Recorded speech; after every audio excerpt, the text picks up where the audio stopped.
Alright mates, how's it going? Here's the supercut of the entire World of Warcraft Illidan series. All episodes in one place without all the separate intros and outros and stuff. So let's get... Outland. Shadowmoon Valley, to be precise. That's where we're starting.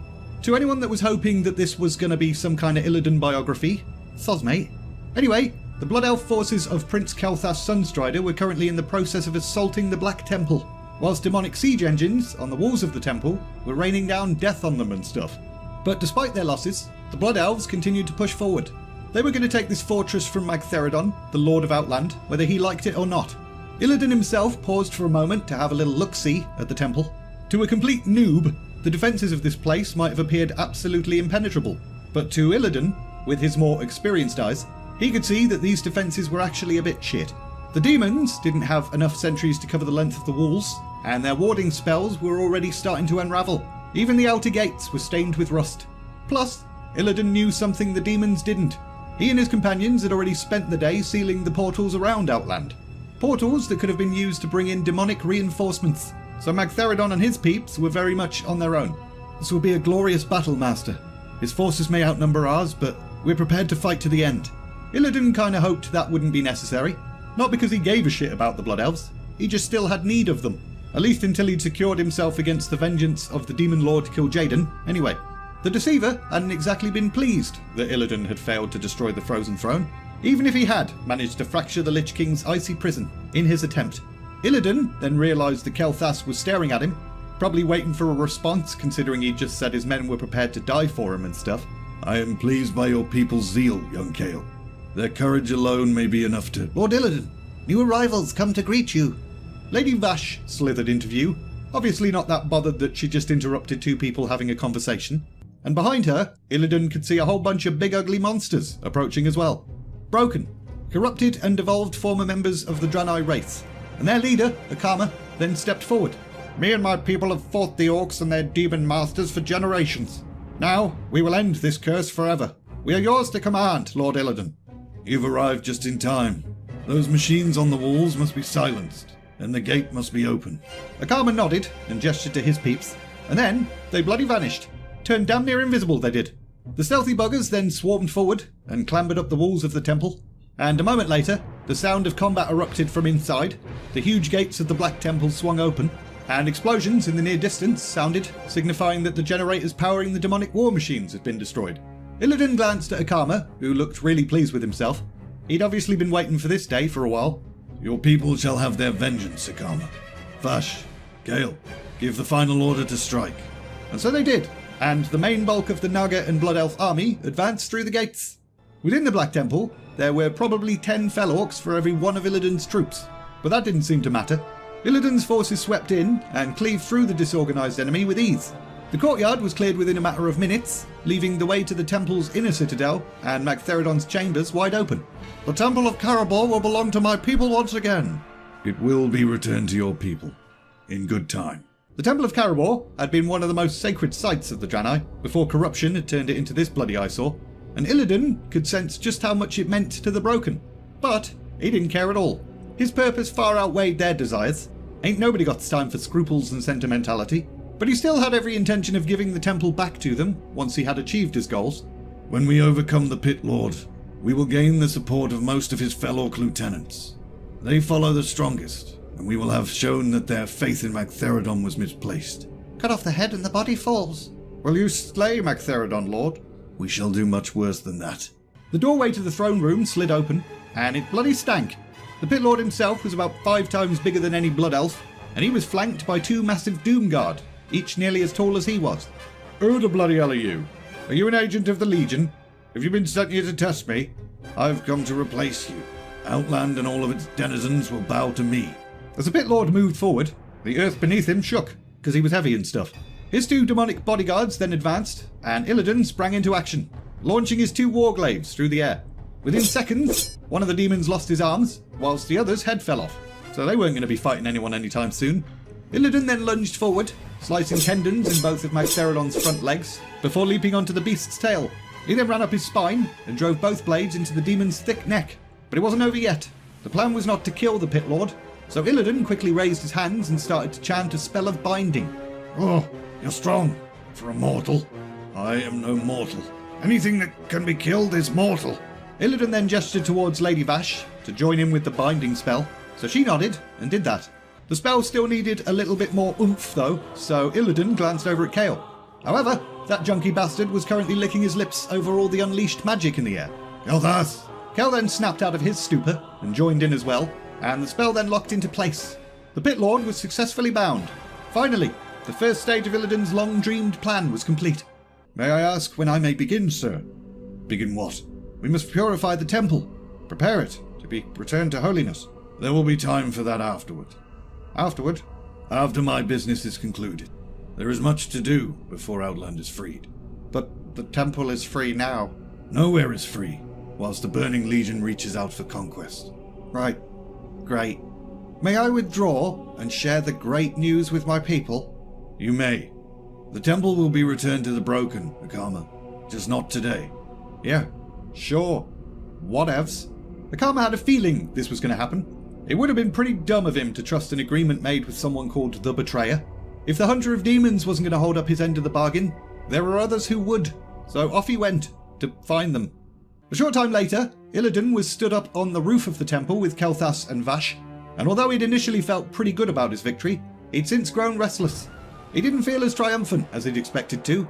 Instead, he felt a growing sense of dread, and that feeling was only being made worse by the fact the sky had gone red and there was a weird storm brewing. Lady Vash, what is this? Where did this storm come from? Keep your head down, fool. Something terrible is near. Suddenly, a gigantic glowing figure formed in the air, and it didn't take long for Illidan to figure out who it was. Foolish little mongrel.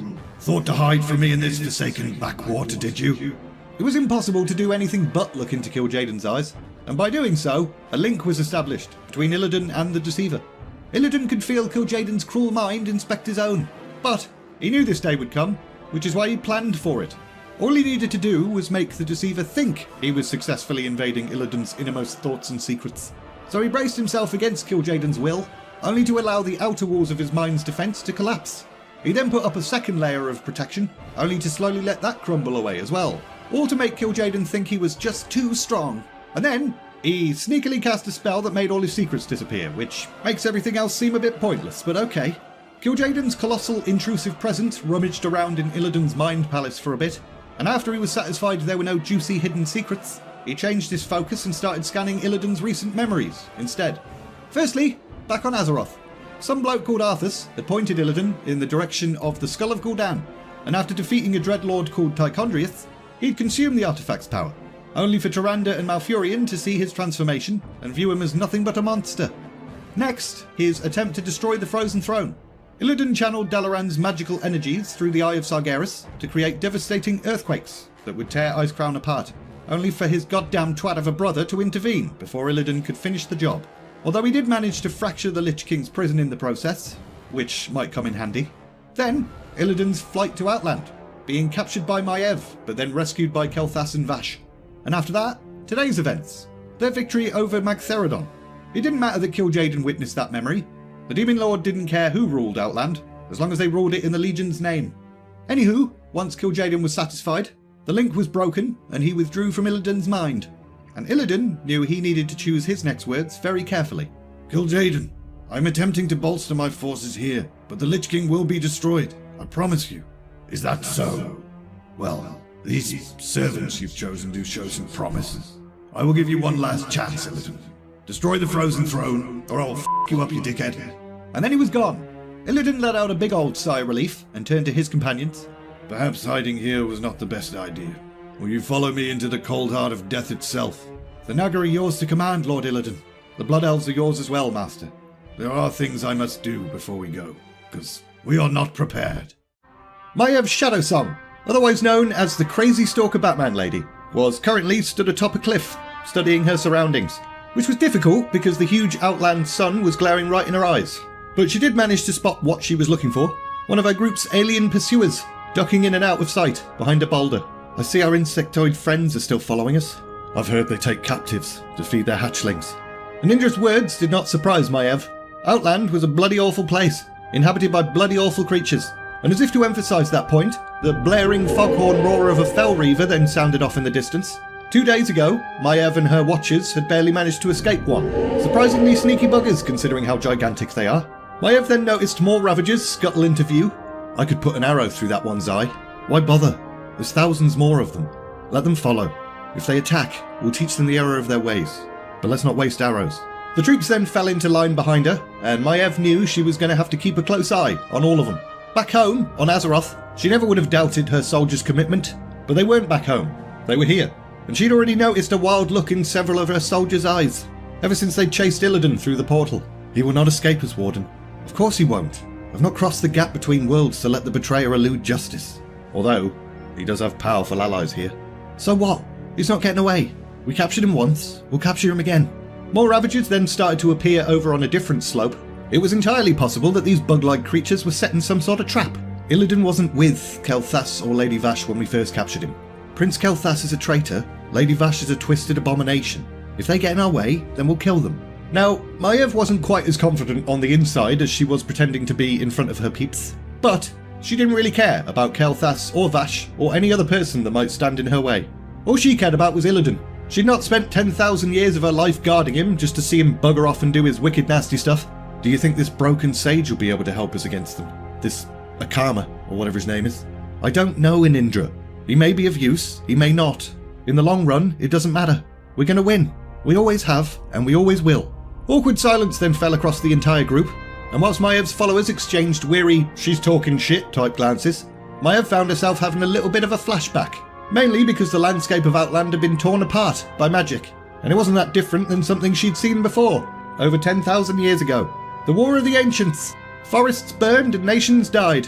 Thousands of skirmishes and countless horrors, all because of goddamn magic, which brought the Burning Legion to Azeroth. She tried to tell them all.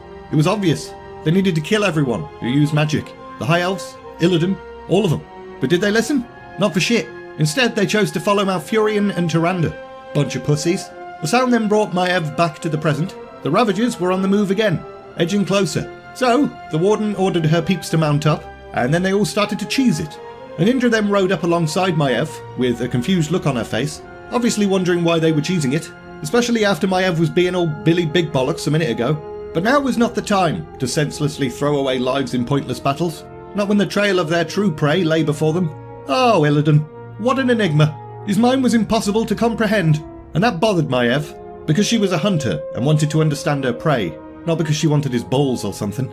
She'd heard the rumours. Yeah, she just wants his balls, yeah. Weaklings, the lot of them. They were not prepared to deal with true evil, and they feared those that had the strength to do what needed to be done. Warden Shadowsong, what? Over there. Maiev looked at where Inindra was pointing, and quickly saw more Ravagers ahead, blocking their path. Looks like they had indeed been setting a trap. Prepare for battle. Maiev and her watchers got into a line formation. They were surrounded and outnumbered, but they were not afraid. They would not retreat. Not when they were this close to Zangarmarsh, this close to making contact with Akama. Form up in a flying wedge behind me. We'll cut down these animals and smash our way clear. And so they did. The lightsabers roared as they crashed into the Ravagers, and as Maiev drew her Umbra Crescent and sliced through a whole bunch of insects, she found herself thinking, I wonder what Illidan's up to. Maiev and her peeps were now in Zangarmarsh, and they hated it. There were fungal spores floating about, and they got absolutely everywhere. Clothing, hair, behind the ears, armpits, and it was giving them all ringworm or something. And it wasn't just the fungus and the goddamned humidity that made Zangarmarsh gross. After smashing their way through the Ravager ambush and entering this new zone, they were immediately attacked by a giant mushroom, and then some huge stinging insects. And one of Maiev's followers, Kalia, actually did get stung, and then she exploded, which was yet another needless death that Maiev blamed Illidan for. The group then arrived at Orabor Harbourage, which looked pretty run down, to be honest. The Broken, hobbling around the village, stared at the approaching night elves. Some of them were even like, spare some change, but most just looked tired and defeated. And Maiev began to think that any hope of recruiting these Broken to help in her fight would be a complete waste of time. However, she then noticed some of them were carrying weapons, and looked a little bit more capable. Akama, where is he? Rather than answer with words, one of the Broken just pointed in the direction of the town centre. Bit rude, but they went ahead and followed his directions, and as they walked, the scent of rotting flesh emerged in the air, and the sounds of weeping. These people were suffering, there was no doubt about that. Seemed like these fungal spores in the air could find their way into wounds, and make people go a bit mouldy. Do you really think this Akama guy can help us? Doesn't even look like he can help his own people. Maiev agreed, but did not say so out loud. Last thing her watchers needed was another blow to their morale after Kalir exploded. They then turned a corner and saw a small hut with a bunch of guards outside it. Akama? Again, the soldiers did not say anything. They just kind of moved out the way of the entrance to the hut and then stared silently. But as the warden and her soldiers moved to enter the hut, the guards lowered their pikes. Just you. Maiev could feel the tension in the air. Her watchers did not like the idea of their leader potentially being led into a trap, but this really was their only option, so wait here. However, Maiev did shoot one of her peeps, Sarius, a quick look, which the druid understood. So he detached himself from the group, moved into shadow, and then turned into a bird, just to keep a bit of an eye on things. Maiev then stepped into the hut and saw a broken bloke standing over a small child. The child was crying, but as the man muttered something, touched the child's brow, and created some kind of weird energy, its whimpering stopped. Maiev could not sense the corruption of fell magic or the twisted flows of the arcane within the energy, but she still didn't let her guard down. There were ways of hiding the evil in magic, after all. The broken man then whispered something in the child's ear, and it passed out. Rosaria had lung rot fever, but I've burned it away for now. You are Akama? Yes, leader of the Ash Tongue. Your message said you wanted to talk. You are Maiev Shadowsong? How exactly did you come to know my name? He mentioned it. He? The one you call the betrayer. And what do you know of him? Come, walk with me. We have much to discuss. Akama then gestured towards a rear exit of the hut, and Maiev knew this was perhaps just a ruse to separate her from her troops. But Sarius was watching, in his shape-shifted bird form, and Maiev was perfectly capable of defending herself. They both then emerged behind the building, and Maiev wrinkled her nose as the stench of mould filled the air again. It was not always like this. Orobor Harborage was once a beautiful place. I'll take your word for it. You should. The world has changed since Ner'zhul wrought his destruction. This was once a place of learning, a hub of trade. Tens of thousands of my people walked here, admiring statues, looking upon the gracious homes. I didn't come here to buy a house, Akama. I came here seeking an ally. You are not the first of your kind to tell me that. Illidan is not my kind. He forfeited any claim to be a night elf when he made his pact with the Burning Legion. And yet, according to him, he was once a great hero of your people.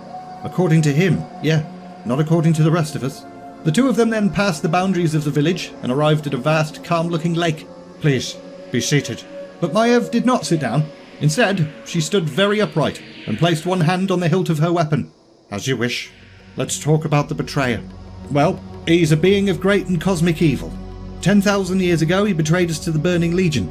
And then for 10,000 years, I stood watch over him to make him pay for his crimes. But, thanks to the murderous treachery of some bitch who should have known better, he escaped. And then he fled here. I already know all this. I've talked with him, fought alongside him. Maiev was half expecting Naga, or Blood Elves, to appear out of nowhere any second. However, there was still no sign of any danger. Why do you serve the betrayer? Because he offered to help my people free the Temple of Karabor. He was the enemy of my enemy. And that's no longer the case? He has made no move to return the temple to my people. Pretty sure he never intends to. We removed our former conqueror, Magtheridon, only to put something much worse in his place. So now you feel that I may be the enemy of your enemy. You imprisoned him. He hates you. Maybe even fears you. He's right to fear me. I will see him bound or dead. Great. So, what's the plan? Well, at the moment, there's nothing we can do. You what, mate? He's too strong. Backed by Kel'Thas and Lady Vash. Big whoops. I don't give a shit. Well, you should. So, hang on. Did you call me here to beg for my aid and then cower in these ruins? At least give me something, Akama. Ah, you elves. How do you live so long and yet remain impatient as fuck? You see those snappers in the water? They wait for their prey to come within reach, and then they strike. So you want us to imitate fish? They're eels. When the time comes, I will give you all the help you need, but I will not have my people needlessly slaughtered just because of your recklessness. Fine. At least tell me what he's doing now. He's taking Magtheridon to Hellfire Citadel. Why? I don't know. He doesn't tell me everything. Akama then fumbled around in his pouch and produced a small stone object inscribed with strange runes. Once again, it didn't appear to have the foulness of fell sorcery or the wickedness of arcane magic. At least as far as Maiev could tell, anyway. So, she reluctantly accepted it. I'll contact you through this when I have something worth telling. I can see why he fears you, you know. You're very much alike. It took Maiev and her watchers quite a while to ride back to Hellfire Peninsula, despite the fact that they were riding at great speed. As far as Maiev was concerned, It was worth risking saddle sores and exhaustion if they could catch Illidan unawares. They didn't need Akama. All they needed was an opportunity to strike at the betrayer when he least expected it, and bring an end to this awful expedition. But now, they were hiding amongst some rocks on a ridge, because on their way to Hellfire Citadel itself, Illidan, on a massive parade float, had appeared out of nowhere and then rode past. And since they would have been way too vulnerable to try and strike him there and then, they just cheesed it and hid instead. But once he was gone, Maiev cautiously poked her head over the ridgeline and saw 3 fell orcs just sort of hanging about. They looked pretty angry and up for a fight, so Maiev decided to go ahead and give them their wish. She used Blink to completely and instantly close the gap between herself and the fell orcs, and in one stroke took the largest of the 3's head off. She then drove her Umbra Crescent through the second one, tripped the third one over, and sliced its throat. And all of this happened within about 3 seconds. The Warden then gestured to the rest of her troops to come on down, and that was that, onwards to Hellfire Citadel. The citadel itself looked as if it had been built to accommodate an army of giants. It was immense, made of red rock and the bones of creatures that must have been as big as mountains or something, and it was saturated in magic. Even from this distance, Maiev could sense its evil. But, despite all of that, her focus was not on the keep, it was on the massive procession making its way down the road towards the citadel. Tens of thousands of fell orcs marched, and up front, a mass of blood elves, with Prince Kel'Thas leading them, and an enormous chariot drawn by at least 20 cleft hoof, which had been muzzled and blinded to prevent them from losing their shit. Based on the contents of the cage mounted onto the chariot, Maiev could understand why. It contained the Pit Lord Magtheridon, and also, atop the chariot, with wings spread and hands on his hips, stood Illidan Stormrage, looking really pleased with himself. Enjoy your moment of triumph, betrayer. It will be your last. But what the bloody hell were their options? The sun would soon go down. That would give them an advantage. She could order her peeps to provide cover while she rushed the betrayer. One swift stroke and she could take his head. Her own death would be absolutely certain immediately afterwards, but she was alright with that. Her lips even curved into a smile as she imagined Illidan's silky hair beneath her fingers and the drip drip drip of blood coming out of his severed neck. Ah, it wouldn't even be that difficult. She could use Blink again. It only has a 15-second cooldown after all. She'd be upon him before any of the masses even knew what the balls was happening. His plan was absolutely bloody brilliant. Warden, what? Did you not hear me? I asked what the betrayer could possibly want with a Pit Lord. I thought they called him a demon hunter. Why is he keeping it alive? 'Twas a good question, and somehow it made Maiev reconsider the absolutely mental plan that she'd just come up with. She'd been on the verge of ordering an attack, but what if something had gone wrong? What if Illidan had somehow managed to escape, again, and they were left to face this entire army? She then focused on the actual question her lieutenant had asked. What did Illidan plan to do with a captured Pit Lord? A sacrifice, maybe. A warning. Who knows what goes through the mind of that maniac? But why would he want to sacrifice Magtheridon? What could he possibly gain from it? How should I know? Well, you always told me a hunter must understand her prey. Sarius, who was currently in his cat form, let out a little growl and scratched at Maev's right arm. And at first she was like, what bloody hell did you do that for? Until she realised what the druid was actually trying to tell her.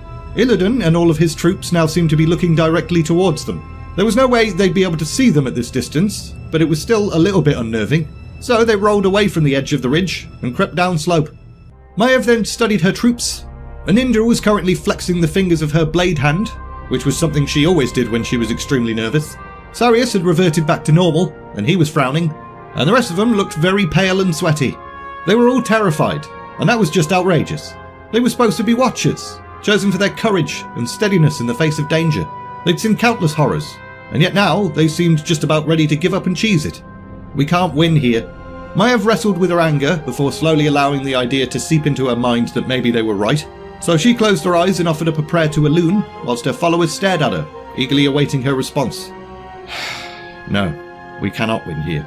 Some looked pleased, some looked astonished, but Maiev hadn't finished talking. We cannot win here now. That does not mean that the betrayer is safe from us forever. If we are to return home with our heads held high, we must arrive with the betrayer or his corpse. If we do not, our people will think of us as betrayers. You've seen what's happening here. Illidan is amassing an army. I will not allow him to escape the consequences of his deeds, and I will do so even if I must go alone. Maiev let those words sink in before continuing with what can only be described as emotional blackmail. All of you swore an oath to follow me. The question you must ask yourselves is, will you remain true to your oaths, or will you be like him? Are you faithless, or are you true daughters and sons of Elune? I want no one with me who will flinch when the moment of truth comes. So make your choice. Some of them couldn't even make eye contact with Maiev. A few of them even looked away. But the Warden was proud to see that most of them met her gaze with renewed determination. I am with you. And I. One by one, the rest of the Watchers pledged loyalty, even the ones that had seemed reluctant. To be honest, they probably just didn't want to be left alone in this god-awful alien place. What now, Warden Shadowsong? We must find allies. Someone braver than Akama. Someone willing to act sooner rather than later. As Illidan entered the vast chamber where Magtheridon was bound, he was ever so slightly pissed off.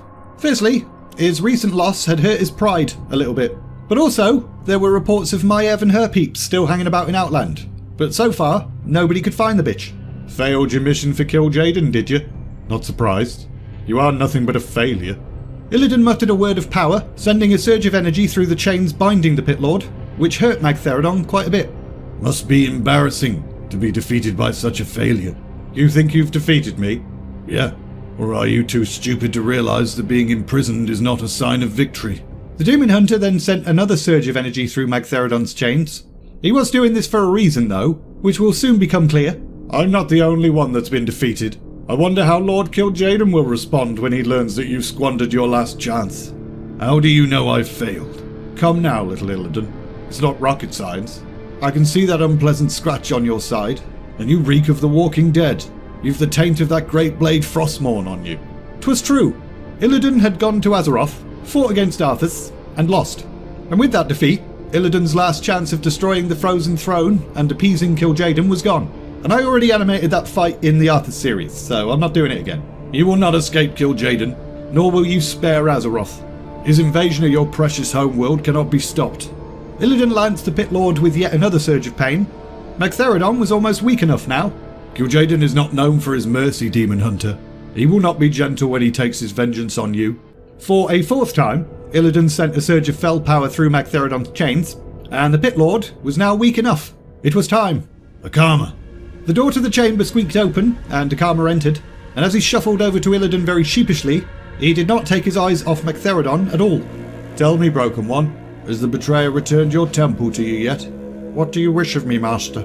Akama, what do you see? I see Magtheridon bound. I see great spells holding him in place, and I see you standing in triumph. Are you not curious as to why I have preserved him? I am, Lord. He wants my blood, Broken One.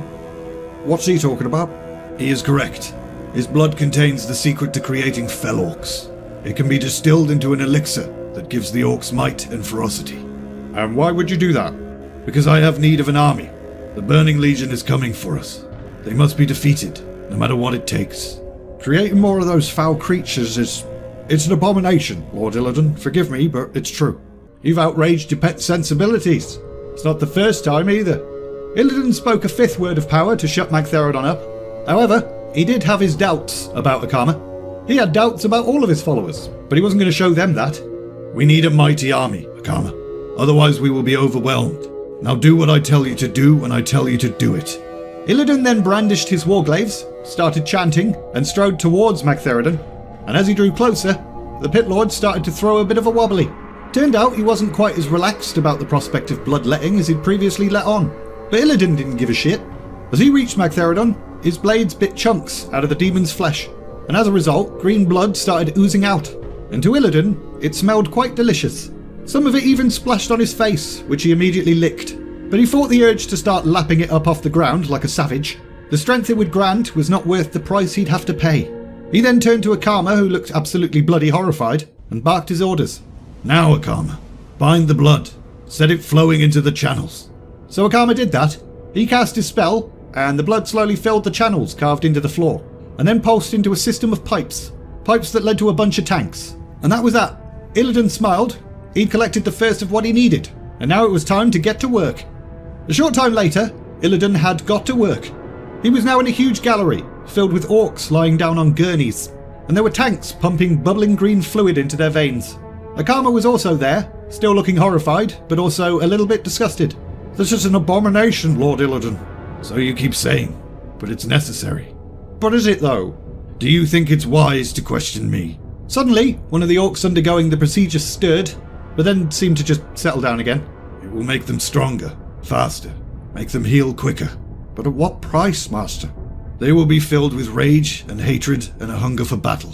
Is there no way to mitigate those side effects? We need those side effects. You've seen the Burning Legion.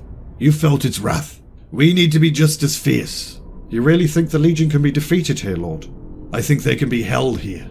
So, you only wish to preserve your homeworld? You would turn this one into a battleground? This world already is a battleground. I do not only seek to defend Azeroth, Akama. I wish to preserve all. And how do you plan on doing that? By turning us all into that which we oppose? As if to emphasize Akama's point, the orc that had previously stirred suddenly opened his eyes and grabbed Illidan by the arm. And Illidan responded by immediately punching it in the neck. That one was a little too fierce. Thought that was what you wanted. I like you, Akama, but don't try my patience. I'm not here to play games. I'm here to win a war. We all are, Lord. Let's just hope we're all fighting the same one. A week later, Akama and Illidan were up on the ramparts, watching as his new army emerged from the gates of Hellfire Citadel. And Illidan seemed pretty satisfied. He no longer needed to rely on the backing of Kel'Thas and Vash. He had his own army now. They will establish control across all of Hellfire Peninsula. Then we shall close the Legion's gates and slow their advance. I sincerely hope so, my lord. When that happens, will you return the Temple of Karabor to my people? Of course, Akama. Never doubt it. Akama doubted it. He doubted it 100%. And as he put his hand in his pouch and fumbled about, he felt a rune-carved stone inside, and thought about that Night Elf Warden he'd met with and given the other rune-carved stone to. The following day, Illidan strode into the Chamber of Command, which was his meeting room at the Black Temple. In the centre of this chamber was a three-dimensional map of Outland atop a large table. A whole bunch of Blood Elves were huddled around it, but they quickly moved out of the way as soon as they saw their master enter. Lord Illidan, Prince Kel'Thas regrets that he could not be present. He's taken a force to close the Legion's gate in the Netherstorm. The magical defences of the temple have been rewoven, my lord. There is no sign of Legion activity in Shadowmoon Valley, Lord Illidan. The gates remain as closed as the day we sealed them. The other Blood Elf, Virith's Dark Shadow, remained silent with his arms folded. Apparently, he did not feel the need to fight for Illidan's attention like the rest of them did, and Illidan just kind of shook his head. It was no wonder Kel'Thas had left them behind. All they ever seemed to do was plot against each other, for his favour. But they were damned good at organising stuff. Pretty efficient peeps, which was probably why they'd taken to calling themselves the Illidari Council. The Demon Lord Kil'jaeden is displeased with me. He will make his displeasure felt soon enough. Are you certain that the wards are ready, Zerevor? I would bet my life on it, Lord Illidan. Good. Melander, send a message to Kel'Thas explaining the situation. I do not want him taking any unnecessary risks. It shall be done. Virus, have you done as I asked? Of course. Our best trackers have searched Hellfire Peninsula and questioned the Felorc clan leaders. A number of Night Elves have been sighted. You will find Maiev Shadow Song for me, Virus. At once, Lord Illidan. And you, Gathios, ensure that our sentries are alert and that a force is ready to respond to any threat. It's already done. I took the liberty of surveying the Black Temple's defences for weak points. The sewer outflow is probably our Death Star exhaust hole, if I'm honest. Lady Vash suggested we put one of her champions, High Warlord Nagentus, down there to guard it. All right then. Well done, everyone. Let's hope all of this is enough. Who the bloody hell is this guy? Stalking through the dark landscape of Shadowmoon Valley, looking all angry and stuff. Well, his name is Vandell, and he's come a long way on a quest for vengeance.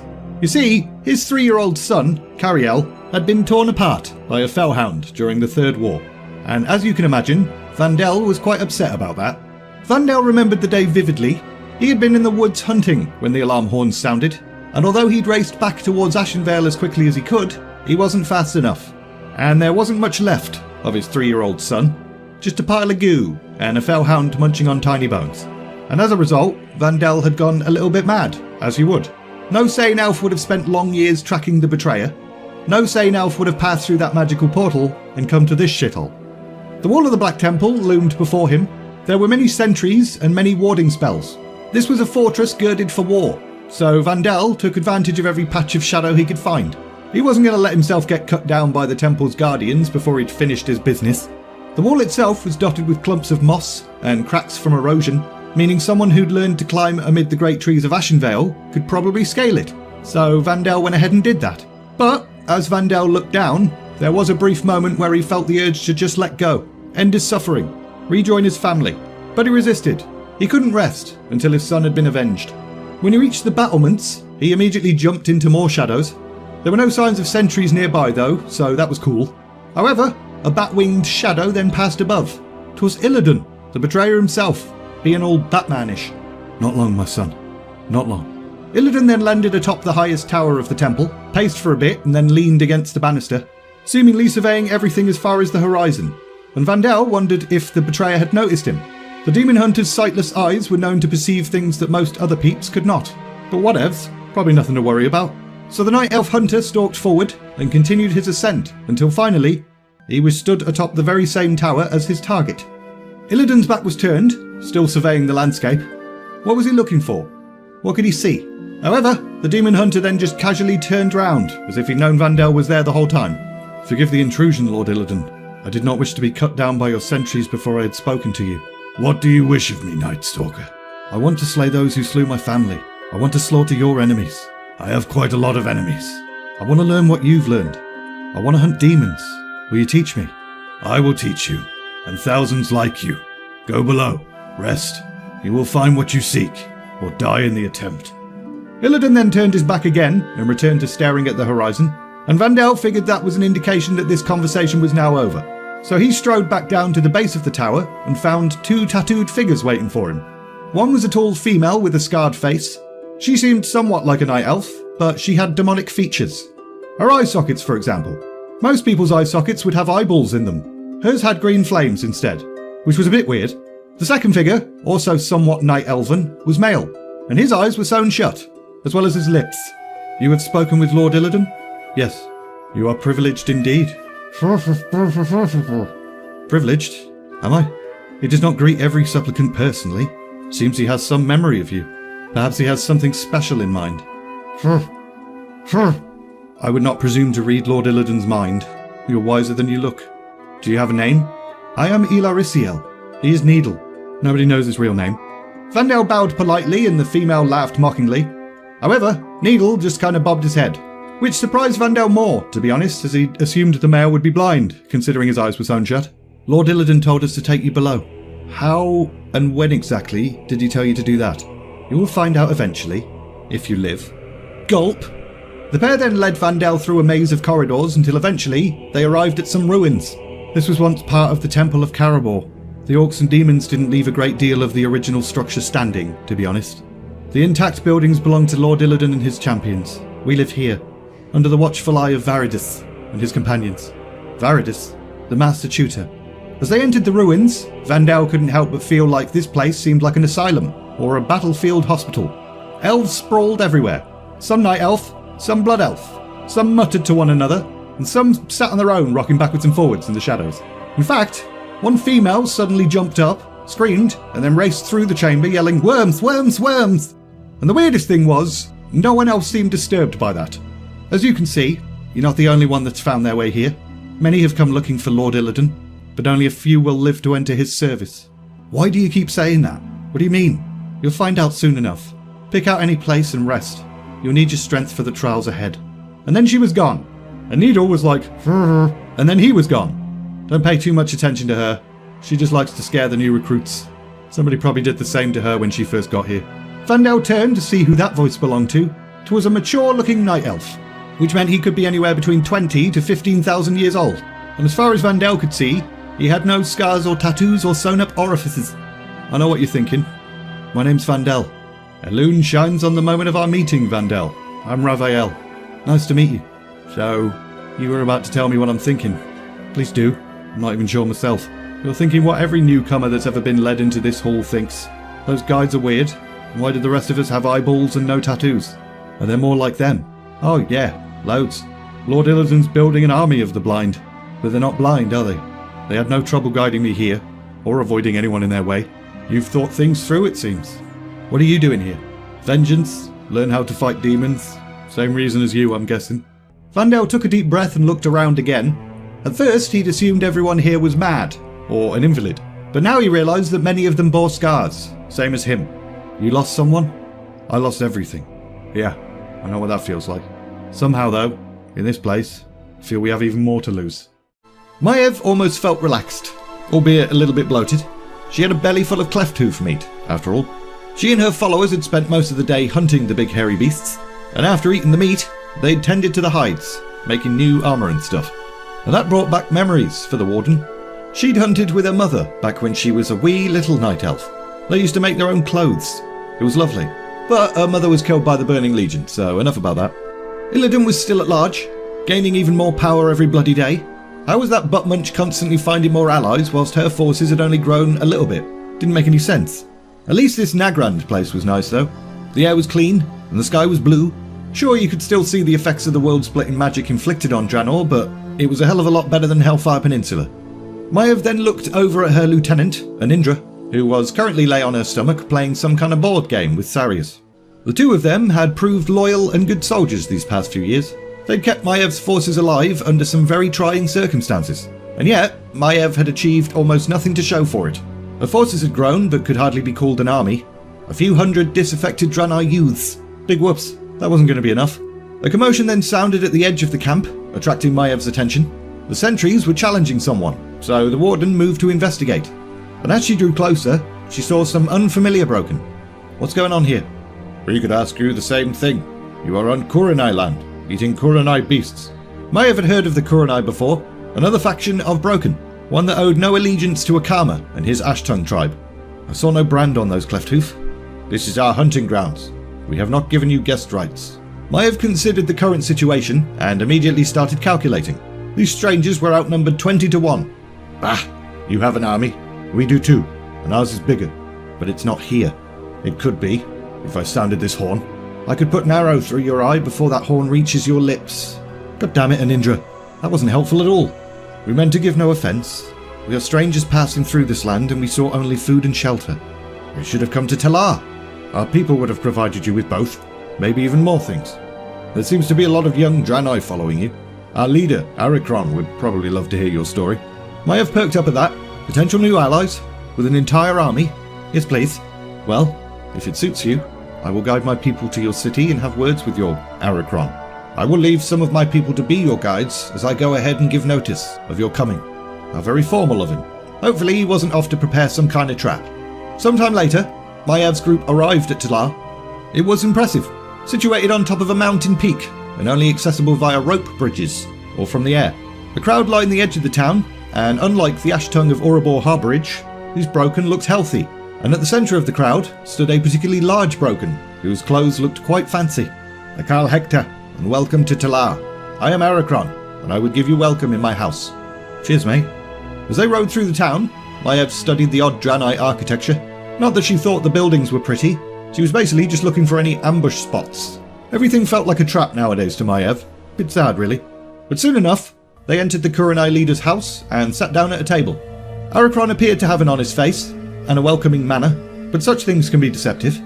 A Broken boy then popped his head through a beaded curtain and stared at Maiev, and she stared right back at him. Corky, it's past your bedtime. Go to sleep. Yes, father. Corky, yes, father. Go to sleep, you little shit. He's a good boy.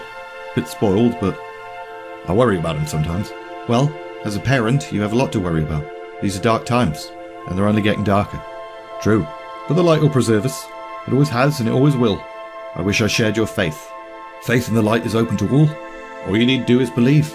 Ah, balls. Who's going to start getting all preachy? I'm sure the light watches over all of us. I'm just not sure it can protect us. The betrayer seeks dominion over Outland. He's already recruited countless fell orcs and other monstrous beings. I've seen the Naga working on great magical engines. Whatever Lady Vash is up to, believe me, it's not good. It wasn't the first time Maiev had given that speech, and it had managed to convince the Draenei youth that had joined her. But Arikron was no youth. He was an experienced leader, so she was going to have to throw in a Hail Mary with this one. If you wish your child to have a safe future, you might want to do something soon, before Illidan has overwhelming forces at his disposal. You do not need to convince me of the threat Illidan poses. Then I can count upon your help? Yeah, it's not quite that simple. I've heard of you, Maiev, the Warden. Heard of the way you go from town to town in search of soldiers for your crusade. Heard that some of the young and more impetuous Draenei follow you. But I am neither young nor impetuous. I would like to help you, Maiev. You're right about how powerful Illidan is, but I just can't draw that kind of attention to my town. So you're afraid? Yeah, and I'm not at all ashamed to admit it. Well, you should be. Oh, it's easy for you, isn't it? Riding from place to place, spinning your web of words. You don't have to think about consequences. You don't have to think about our young people dying. Don't I? Those few night elves you saw outside, my officers, they're all that remain of the mighty force that once followed me. But you can fight your guerrilla war and then disappear into the wastes. escape the wrath of your foe. My people can't. We live here, with our children. I wondered why you'd introduced him into the conversation so early. You are a cynical and wrathful night elf, but you're also a righteous one. I'll provide you with supplies and weapons. I'll allow you to recruit whoever wishes to follow you, as long as you leave the town guards out of it. But that's it. I have considered the offer. It wasn't ideal, but under the circumstances it would have to do. I appreciate the risk you're taking. Just so we're clear though, what you plan to do, you do on your own. Arachron then grabbed 2 goblets, poured some water and then sat back down again. Maiev took a sniff of hers but couldn't smell any drugs, so she took a sip. Tell me, since you know Illidan so well, what do you think he's doing here? Fleeing the justice that pursues him from Azeroth? Obviously, but I meant specifically. What do you think he plans? Why is he building this massive army? Do you think he means to invade your homeworld? Probably. Illidan has always sought glory and conquest. He loves that almost as much as he loves forbidden knowledge. It is said that he is a formidable sorcerer, one of the greatest my people ever produced. Well, that's alarming. Not a big fan of magic myself, since he killed millions of people and shattered my planet. All the more reason Illidan must be opposed. Has he made pacts with the Burning Legion before? Making pacts with the Burning Legion is what Illidan calls a Wednesday, and yet now he appears to be at war with them. It appears that way, yeah, but I don't care why. I just want to capitalise on the opportunity this presents. What do you mean, Well, I don't mean to insult you, but kinda seems like you'd find an opportunity to strike against Illidan under any circumstances. Arachron then paused for a moment, looking very contemplative. Perhaps there are some that might aid you in your quest. Some that have great magical power. I do not seek an alliance with those who use blasphemous sorcery. The Naaru serve the light. The Naaru. They came to Shattrath city recently. You might make common cause with them. They are no friends to your Illidan. He is not my Illidan. Sorry, slip of the tongue. Tell me more about the Naaru. Well, they're beings of light. They came to Shattrath a few months ago, attracted by the rites of worship that the Aldor priests performed. And they protect the city from demons. They hold the Legion at bay. Yep, they've turned Shattrath into a sanctuary, and they're recruiting anyone who would join them in fighting the demons. You'd do well there. Probably become a general in their army in no time. This definitely sounded promising, although it was also entirely possible that Arachron was just trying to get rid of her. I don't care about positions of power. I just want to see Illidan receive his well-deserved punishment. Nonetheless, I would advise you to seek out the Naaru. Of all the forces in Outland opposing the Burning Legion, they are immeasurably the strongest. How do I find this Shattrath? And who do I speak to there? Head northeast, seek the Terrace of Light, and speak with Adal. A few weeks later, Maiev and her followers had enjoyed some much-needed rest, and recruited another 50 young fighters of Broken and Draenei to join them. But now, it was time to leave. Remember, seek out the Aldor. They are the strongest faction in Shattrath besides the Naaru, and the ones most likely to aid you. Okie dokie. See ya. And with that, they set off. Next stop, Shattrath City. Vandell was currently stood in a great courtyard in the ruins of Karabor, and he wasn't alone. There were hundreds of supplicants lining the terraces. Illidan had been gone for weeks, and nobody knew where the bloody hell he was. But in the meantime, Vandell and the other recruits had spent long days training under the guidance of the weird tattooed demonic elf-looking peeps. Varidith, the master tutor, had been lecturing them on the nature of demons. He was a bit arrogant. However, there were rumours that he'd once infiltrated the Shadow Council and stolen their book of fell names, so that's kinda cool. Another one, Alandian, laid out tactics of infiltration. She claimed to have been trained directly by Illidan himself, and Netherel, the oldest amongst them, was the one who taught the recruits about weapons, and despite his age, he was pretty good with weapons. So mostly, Vandell had spent his time practicing with weapons, sparring with fellow recruits, and getting to know everyone a little bit better. He and Raphael had stuck together like butter and cheese since they'd met. Out of everyone here, Raphael definitely seemed like he was the most normal. Vandell had also learned that a large majority of the recruits were blood elves, sent by Kel'Thas to learn how to fight demons. There were far fewer night elves, but amongst those few night elves was a guy called Celadon. Now, the book says he came all the way from Eversong Woods, which is a weird place for a night elf to come from, but okay. His body had been burned by several punches from an infernal, and the whole right side of his face had been caved in. He shouldn't have been able to move from the pain, but somehow he could. Another night elf, Isteth, had lost all 3 of her children to the Legion. She carried the burned corpse of her youngest in a pouch against her chest, like some kind of psycho kangaroo. There were nights when she wouldn't stop screaming, and when one of the Blood Elf recruits tried to silence her forcibly, it didn't end well for them, because she stabbed them right in the face. Mavalith just smiled a lot. He seemed to find everything hilarious. It was actually quite disconcerting, some of the things he laughed at. Something in his eyes suggested he took pleasure from the pain of others. And then there was Siana. She seemed normal at first, but she was possibly more obsessed with vengeance than any of the rest of them combined. It wasn't even clear what the demons had done to her, but she thirsted for revenge with every fibre of her being. In terms of the Blood Elves, Raphael had suggested they were not to be trusted, twisted by addiction to arcane magic. But Vandell didn't give a shit. Too much had happened and too much had changed to really get sucked into all of that racist bollocks. All he knew was that every elf here had suffered at the hands of the Burning Legion, and that made them all brothers and sisters and stuff to him. But it was clear that he and his brothers and sisters and stuff were not the first to walk this path. There were the demonic tattooed weirdos with altered eyes, for example. It was strange. The servants and soldiers around the Black Temple seemed scared of them, and yet all of the recruits looked at them with awe and envy. They were cloaked in mystery, but one thing was certain. These tattooed fighters had killed demons. Now there were times when Vandell sensed the presence of the Burning Legion, not just in the region, but right here in the Black Temple. He'd tell himself it was because the temple housed Illidan's bound servants, but sometimes it felt like they were literally breathing down his neck. And yet when he'd turn around, he'd just see Needle or Elorisiel, but that was probably nothing to worry about. Vandell then realised that Raphael had been shaking his shoulder for quite a while, and when he turned to look, he saw that his companion was pointing at something. Illidan had arrived. And now, we begin. Begin what? Was Illidan finally going to share his dark knowledge? Were they finally going to learn how to kill demons rather than just spar with each other and listen to lectures? Take a look around you. There are more than 500 of you here. By the time this is over, there will be less than 100. Haha! Bloody Mavelith. Always laughing at inappropriate times. You all swore you were willing to give your lives to strike at the Burning Legion. You now have a chance to prove that. Who here will be the first? Unsurprisingly, no one moved. Everybody just kind of looked at each other. But Vandell then took a deep breath and stepped forward. I will have my vengeance or I will die. Whatever is needed, I will do. Very well. Step into the summoning circle. So Vandell went ahead and did that. He passed into a vast pentacle, surrounded by glowing runes. And as they began to pulse, his skin tingled, and his mouth felt dry. Illidan then spoke a word of power, causing fel energy to surge, and then suddenly, a fellhound appeared, out of nowhere. And what was really weird was that it bore a startling resemblance to the one that had killed Vandell's son. The fellhound then shrieked and pounced towards Vandell, so he drew his runic daggers and leapt to meet it, full of rage and full of beans. He got a few stabs in, but the fellhound got a few bites in, and they burned. As Vandell stumbled back, he came to the realization that he couldn't actually leave the circle he was in. Magic was imprisoning him inside, so he really only had one choice: keep fighting. He leapt towards the beast once again, waited for it to open its jaws wide, and then plunged his dagger up through the roof of its mouth, into the place where its brain should be. And the creature keeled over, and then kind of spazzed out on the ground.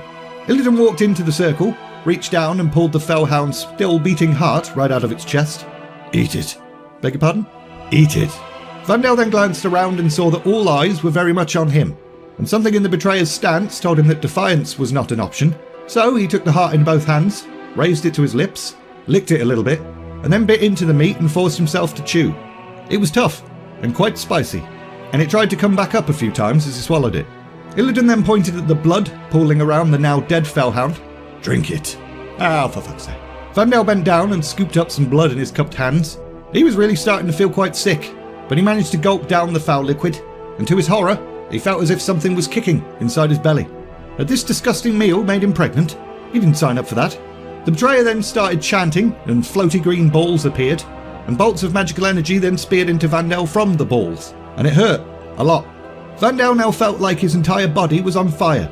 The pain was so intense that he collapsed to the ground. He was pretty sure that Illidan was trying to kill him, and when he looked up at the betrayer, he could see that the guy had transformed. No longer did he look even remotely like a night elf. He looked 100% demon. Vandell then suddenly felt real angry. He wanted to reach up towards Illidan and choke the life from him, but he couldn't move. His body was not responding. However, his senses seemed to be picking up on all sorts of new invisible things. He could almost see the words that Illidan was chanting, and he could feel the flow of magical energy within the stones of the Black Temple. And then he passed out. The next thing Vandell saw was his own village burning. 'Twas the same old nightmare he had every time he closed his eyes. He raced through the smoke-filled streets, desperately crying out for his wife and child, whilst demons were bloody everywhere in the background. However, when Vandell reached his home, there was a brief moment where he felt hope, because his son, Cariel, smiled at him and waved and beckoned him over. That was new. But deep down, Vandell knew this was still a nightmare. He knew what was going to happen next. And then it did. The little boy seemingly vanished, but as Vandell drew nearer, Cariel reappeared, this time lay on the ground. And he wasn't smiling anymore, because a fellhound was eating him. And once again, a lance of agony shot through Vandell's heart. Sweet, sweet pain. Who the bloody hell said that? I will feast upon your horror as I devour your soul. Although the voice was coming from within, Vandell was pretty sure it wasn't his voice. Whoever it was seemed to be enjoying this experience. However, that thought was interrupted when the fellhound that had been munching on his baby boy leapt towards him and attacked. And once again, Vandell found himself plunging his blade through fellhound flesh. Yes, take your vengeance. Feed me. Almost instinctively, Vandell lunged forward and plunged his dagger into the spot where the demon's heart should be. And yet, somehow, that still wasn't enough to kill the bastard.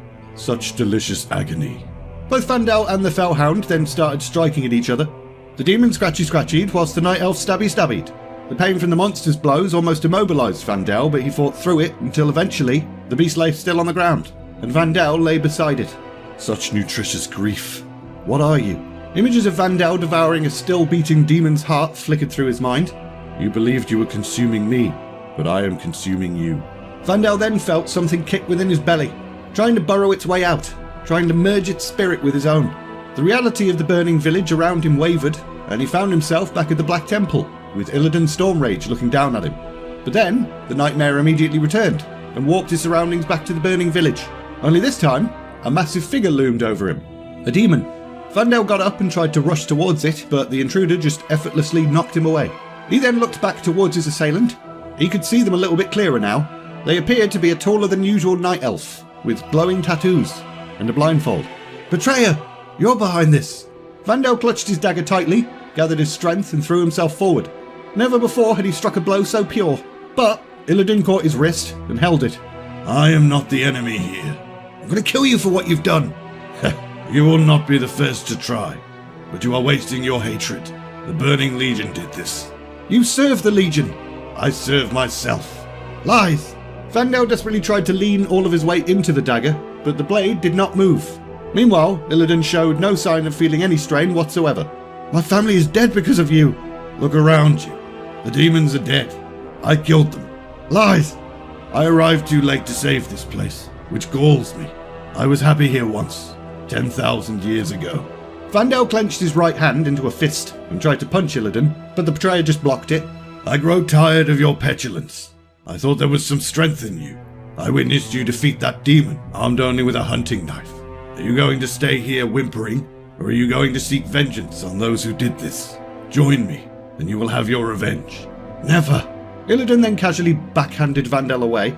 The end of all things approaches, and I have no time to waste on fools. If you would have your vengeance, seek me out. And then Illidan was gone, leaving Vandell alone amongst the ruins of his shattered life. He spoke the truth. You knew it as soon as you had time to absorb your grief. You spent all the long years of your wandering trying to find him, and now you have. But it won't do you any good. You are mine. The scene shimmered, and Vandell then found himself stood naked and alone, except for that fellhound again, alive and well. But one thing was different about it. It had the eyes of a night elf this time. It had his eyes, which was a bit weird. The creature then stalked forward, confidently. Vandell had no weapons and no armor, so there was nothing he could do about it. This isn't real. It is very real. If you die here in this spellborn dream, you die forever. The creature's claws then began ripping at Vandell's chest and tearing at his flesh, and it wasn't a great feeling. So, the night elf went ahead and did to the fellhound what Bane's done to Batman about 15,000 times. He picked the creature up, lifted it up high, and then snapped its spine on his knee. And just to make sure it died for reals this time, he dropped its now paralysed body on the ground and stamped on its throat. And then, driven by some inexplicable instinct, he went all Kalima, reached into its chest cavity, pulled out its heart and ate it. It tingled as it went down, but this time, he felt as if he'd gained strength from it. The nightmare then shifted again. Same place, but something was different. He still stood over the fellhound's corpse, but his own corpse was on the ground now as well. His out-of-body experience then began to rise and drift out into the great dark beyond. Outland and Azeroth were but tiny specks in the infinity. And in that moment, Vandell became aware that all around him were millions upon millions of worlds, all teeming with life and glittering with promise. As he focused on one particular world, he saw a golden land with a carefree people just minding their own business. But then, a portal tore open, and the unstoppable force of the Burning Legion poured through, and they just straight up destroyed everything and everyone. Bunch of pricks. Vandell realised he was not the only parent who had lost a child to these destructive maniacs. Every second of the day, thousands of people lost their children to them. They were too bloody strong. Nowhere, in all the worlds in all existence, was any force capable of defeating them. Now you know the truth. Join us. Never. Reality then shifted again. This is starting to get a bit annoying. Vandell now stood amid the shattered heart of a tower, blackened bones crunching beneath his feet, and that goddamn fellhound was back. But Vandell quickly disposed of it by picking up a bone off the ground and stabbing the bastard. And once again, he opened up its chest cavity, drank its blood and devoured its heart. And once again, his mind filled with a titanic vision. Not just one universe this time, but a near infinity of them, with new worlds born each minute. And the Burning Legion marched everywhere. Invincible, unstoppable, dooming all universes to an eternal darkness. And behind it all, their leaders. Akama, who was definitely supposed to be dead by this point, Kil'jaeden, and Sargeras, the fallen titan. With each vision, Vandell could feel a part of himself die, and the demon within him feed on his agony. He tried to cover his eyes with his hands, but it didn't stop the horror from flowing in. He tried squeezing his eyes shut as tight as he could, but still he saw, and saw, and saw. So, he inserted his fingers into his eye sockets, manoeuvred his way through muscle and optic nerve, and pulled his own eyes out. And then there was darkness, and silence. Sometime later, Vandell finally awoke, and he was in a lot of pain. He had no idea where he was, and he couldn't see anything. And as he reached up to touch his face, he could feel that he had indeed torn his own eyes out. And the irony of this entire situation actually caused him to laugh out loud. He'd wanted power to kill demons, and yet now he couldn't even see. He'd wanted to oppose the Burning Legion, and yet now he knew it was invincible. As Maiev and her peeps approached the giant metropolis that was Shattrath, she noticed a few things. Firstly, it was the largest city she'd seen in Outland, with huge thick walls and mountains that acted as a natural defence of sorts. Secondly, huge sky-dwelling rays flew overhead. Those were of particular interest to Maiev. With flying mounts like those, her troops could strike swiftly and then be gone before their enemies could do anything about it. But she soon dismissed that thought. If she could get flying mounts, then so could Illidan, and then they'd just be fighting in the sky, as well as on the ground. At least down here, they could hide in a bush or something. State your business. I've come seeking an audience with Adal. And what about all your followers? Well, they've come seeking an audience with Adal as well. The guards then raised their lances. That whole thing had been a lot easier than Maiev thought it would be, but the fact that the vast bulk of her followers were Draenei had probably worked in her favour, especially since they were all pretty ragged from their journey here, which made them all look like refugees. As soon as the warden crossed the threshold of the city, she gasped. There was power here, woven into the stones. We're in the presence of the light. Let's hope so. Hopefully it's not some great deceit. They continued to ride through the streets of Shattrath, and the Draenei recruits riding behind her were all just bloody amazed by everything. Not all of them had been here before, but they'd heard of the place. 'Twas like their capital and their Mecca, all in one. But the city was a bit worse for wear. The residents in the streets all looked very hungry. And it wasn't just Draenei living here either. There were broken, there were orcs, which made Maiev feel a little bit twitchy, but nothing compared to the anger she felt as soon as she saw a blood elf staring at her. What's that prick looking at? We should pity them. Their lives are twisted by their unnatural craving for magical power. I don't think I could even live if I became what they are. They were our kin once. Maybe one day they could be again. Maiev stared at Sarius as if he was talking like a crazy person, but then she remembered he was a druid. They're a bunch of weirdos with weird ideas. I don't think they want to be redeemed. I think they enjoy being what they are. How do you know? Have you talked to any of them? No. I was too busy trying to stop them from killing me, as you should remember. I certainly healed the wounds. Maiev noted that both Sarius and Anindra were smiling about something, despite the fact it seemed like they were arguing. They'd grown awfully close recently. Whatever. As long as it didn't interfere with their performance of their duties, it was fine. Soon, the warden and her peeps arrived outside an inn. The sound of music and revelry was coming from inside, and it sounded pretty banging. As they entered the courtyard, a massive broken emerged from inside the building, and looked very pleased indeed to see the sheer amount of customers he was about to receive. Blessings of the light be upon you. Welcome to the Crystal Goblet. Arakron from Talar mentioned his cousin, Alexius, runs this place. That would be me. You are thrice welcome. Do you want accommodation for everyone? Just me, my officers, and a dozen or so bodyguards. The rest will camp outside the city walls. Alexius grimaced slightly, but then turned and bellowed instructions in Draenei to a small army of servants who scurried off. I would be honoured if you would join me in my private rooms. There is much we must speak of. Okay then. Inside Alexius's chambers, the broken innkeeper grabbed a wine bottle from his collection, blew the dust off it, and showed it to Maiev, looking really proud of himself. But Maiev had no idea about the difference between Draenei vintages, and she really didn't care. This was a very fine year, a century before our world was broken. When you taste this, you'll be getting a taste of the old Draenor. Maiev forced herself to smile out of politeness, whilst the broken lifted a glass to his face, shoved his nose in it and sniffed it like a twat. Reminds me of my childhood. Drink a lot of wine as a child, did you? Sometimes. With meals. Mostly I just meant the smell. Makes me think of my father and my mother. His parents smelled of wine. That's great. This was before your world was shattered? Yeah, I'm older than I look. Must have been a terrible time. When the world shattered? Yeah, terrible doesn't really begin to describe it, to be honest. We thought the world was ending. The sky was burning, continents ripped apart. Sometimes mountain peaks just buggered off into space. Sometimes they came back down again and crushed thousands of us. I saw some of those floaty mountains in Nagrand. Did you? Great. Let's not talk about this, shall we? My cousin sent word of your quest ahead of your arrival. You seek the undoing of this new Lord of Outland, Illidan. Yes. You got a pretty small army for such a large undertaking. Are you an expert in such things? I wasn't always a fat old innkeeper, let's put it that way. Never ended up fighting quite such a mighty enemy, though. But you should know he's got agents everywhere. There's never a shortage of people who'll exchange tails for gold. So be careful who you speak to, and even more careful what you say. I'll bear that in mind. I was told there are those here that might aid me. The Naaru, for example. They might, although they do have worries of their own, with the Burning Legion. They'd be grateful for your help with that. I have no doubt that theirs is a worthy goal, but I feel like I can best serve the light by overcoming Illidan. He's the greatest champion the Burning Legion has in Outland. So why is he at war with them? I don't know. Could be a trick, or a temporary disagreement. He's fallen out with his demonic overlords before, but he always worms his way back into their favour. You seem to know a lot about him. I was his jailer for 10,000 years. Oof, he must hate you. Can you arrange for me to see the Naaru? You don't need an appointment. You can just walk into the Terrace of Light and talk to him. It's that simple. For you, yeah. Your war against Illidan hasn't gone unnoticed. You said he has agents here. Would they be the Blood Elves? Perhaps. But I wouldn't be so quick to judge if I were you. The Cinderai here are sworn to protect the city. The Scryers look most unfavourably on anyone who helps to betray her. They betrayed him themselves. Really? Prince Kel'Thas sent them here to lay waste to our city, and they were a mighty force, so they might have succeeded. But they laid down their arms and asked for an audience with the Naaru. Their leader, Vorenthal, had a vision apparently. Only way his people would survive was by serving the Naaru. Maybe he's just lying. A lot of people felt that way, but the Naaru spoke to Vorenthal and accepted him. He and his people have served the city ever since. Maybe he just lied to the Naaru. They can see deep into the minds of those they speak to. You can't easily deceive them. I don't know. Kel'Thas could probably do it. He's wily.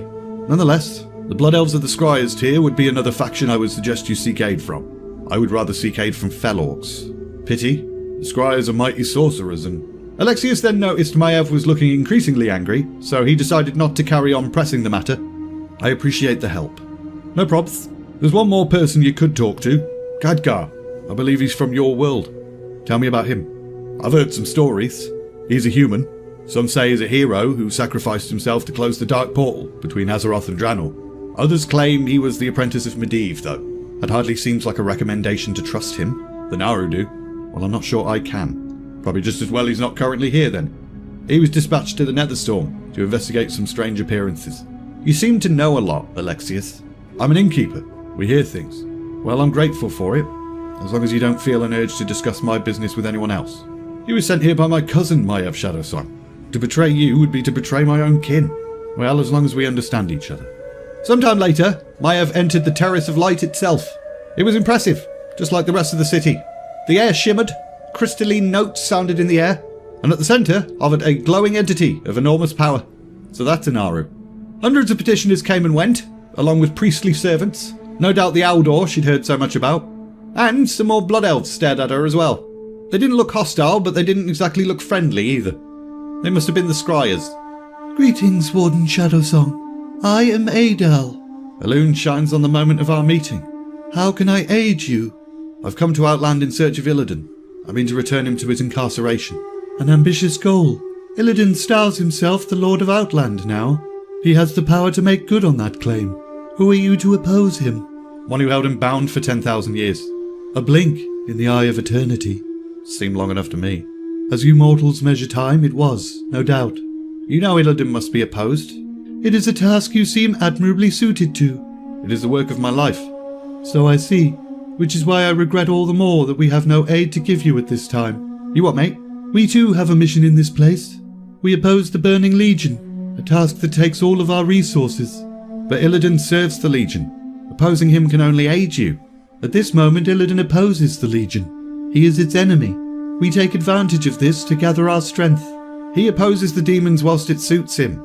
The moment it no longer does, he'll crawl back to his masters on his belly as he always has. Your hatred blinds you. It is not hatred. I seek justice for those he's killed, for those he's betrayed, for those he will kill. You cannot tell me that you believe that Illidan is any better than the Burning Legion. You have no concept of the true nature of the Burning Legion, Warden Shadowsong. And you do. We have opposed it for 1,000 times your lifetime. We shall oppose it until the end of all that is. You must find your own path. You are not without allies here, even if you cannot see that. The Chief Magister of the Scryers waits to speak with you. A blood elf. One of your people. They are not my people. They turned their back on my people, long ago. I would have nothing to do with those heretics. That would be your choice. Maiev was furious, but she decided to rein it in. She bowed, turned on her heel, and then started to leave without even saying goodbye.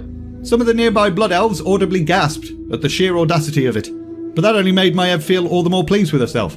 A tall blood elf even tried to approach her and speak, but she just swept by him and continued. Sod the lot of them. After Vandell awoke from his vision, he was understandably a bit worse for wear.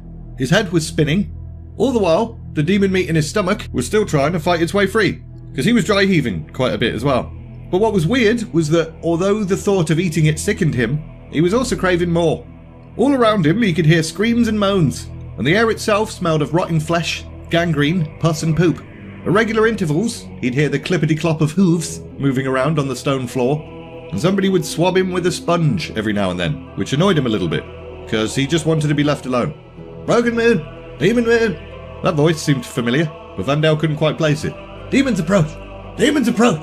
The sound of leathery wings then snapped, and Vandell could feel the air swirl around his face. On your feet. You have rested long enough. What's the point? I can't see. I thought the same once, but I now see to the end of the universe. It's closer than most think. I know. And you also know what we fight, and why. How can we fight them? It's impossible. Apocalyptic visions then flooded Vandell's mind, all whilst his demonic passenger snickered in the background. Stand up. Vandell immediately lurched to his feet, and the world spun once more, but a clawed hand dug into his shoulder and held him upright. I can't see! You can see everything. Vandell's head then spun faster. There were somehow writhing worms of light flickering around his field of vision, if you can call it that. He reached out with his hand, trying to slap him away, but that didn't really achieve anything. And as he twisted round to where Illidan stood, he saw a blaze of light that appeared to be wing-shaped. You tricked me. You told me you'd give me the power to fight demons, to avenge my family. I have given you all that and more. Illidan's blazing aura then moved, and Vandell turned his head, tracking it, and he found himself biting his lips so hard that he'd drawn blood. He was bloody furious. So furious, in fact, that he sprang forward and tried to punch the wing-shaped blaze of light. But something knocked his feet from under him, and he hit the ground and rolled towards another swirling aura. As he reached it, he felt the contact of flesh and heard a feverish voice being all like, yeah. He sniffed the air and smelled soiled bandages and the tainted odour of demon, and it made him real hungry. So hungry that he sprang forward again and bit into the appendage of whatever this other swirling mass of groaning light was. But a powerful hand caught him by the neck and lifted him into the air. Enough! You must learn to control that which lies within you, or it will control you. Vandell attempted to throw an elbow backwards, but once again found himself flying across the room. The impact hurt, but not as much as it should have, and it definitely wasn't enough to make him calm down. He was still bloody furious. Illidan was keeping him from his prey. However, as he turned back towards the betrayer's glowing aura, he noticed it become sharper and blaze even brighter. It seemed to shift into new patterns as Illidan moved his fingers and arms. And Vandell realised he was observing fell magic being bound to Illidan's will as the betrayer drew upon its power. And a second or so later, a bolt of it leapt from Illidan's finger and struck Vandell right in the chest. But that definitely hurt enough to make him calm down. Enough to clear his head and finally realise what was happening to him. The demon I devoured. It's still within me, isn't it? Yes, and it wants to be free. How can I control it? Walk with me. Why are you helping me? Because you know who the true enemy is. Because you have great potential. I have need of fighters like you before the end. Still dizzy and weak, Vandell picked himself off the ground once again, and then looked around and had a little think about the flickering lights and stuff. He was somehow perceiving where things were, without having any eyes. Is this how you see the world? Your mind becomes accustomed to it eventually. There will come a time when you are able to perceive the world as you once did. You're saying I'll be able to shift from seeing things like this to seeing as if I had eyes? In many different ways as well. In a way, it is like working magic. You get a feel for the flows of power, a sense of the souls of the living and the unliving. Illidan and Vandell then walked towards a doorway. Vandell could sense its lack of density in the air. He also sensed there were living things beyond it. Powerful beings, and they were waiting for something.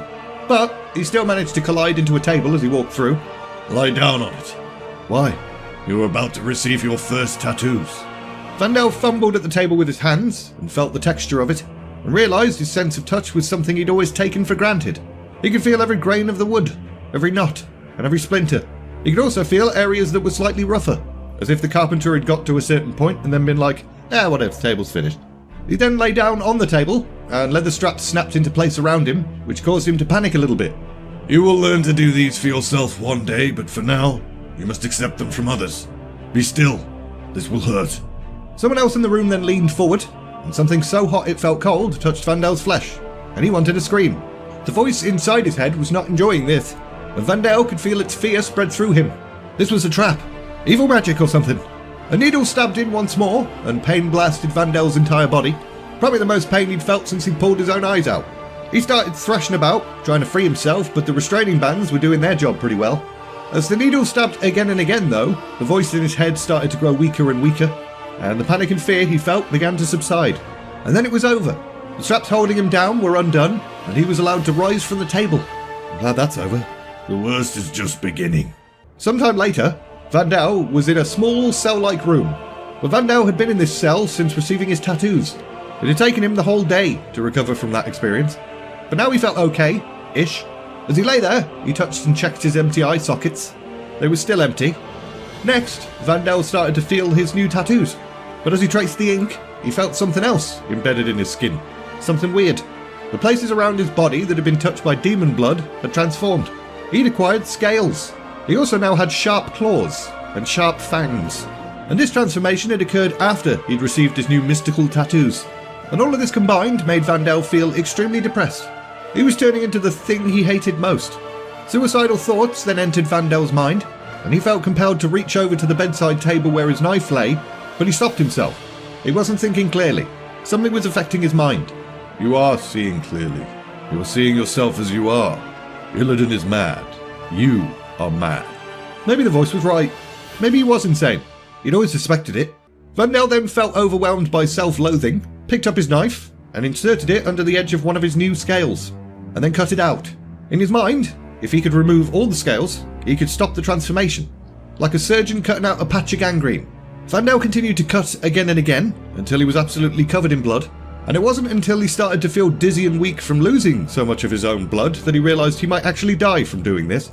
A thought that seemed to make something within him laugh hysterically. Oh, balls. The demon was still toying with him, tapping into his dark thoughts and self-hatred. So he stood up and fumbled his way out into the corridor. Another one! Get Akama! And then he passed out. Some more time later, Vandell awoke. Again. Someone was stood over him, and they smelled like a broken. You are Akama? Yes, you are Vandell. You clearly impressed Lord Illidan. He asked me to look after you personally. Are you a healer? I am. I do what I can to help the sick and the wounded. And which am I?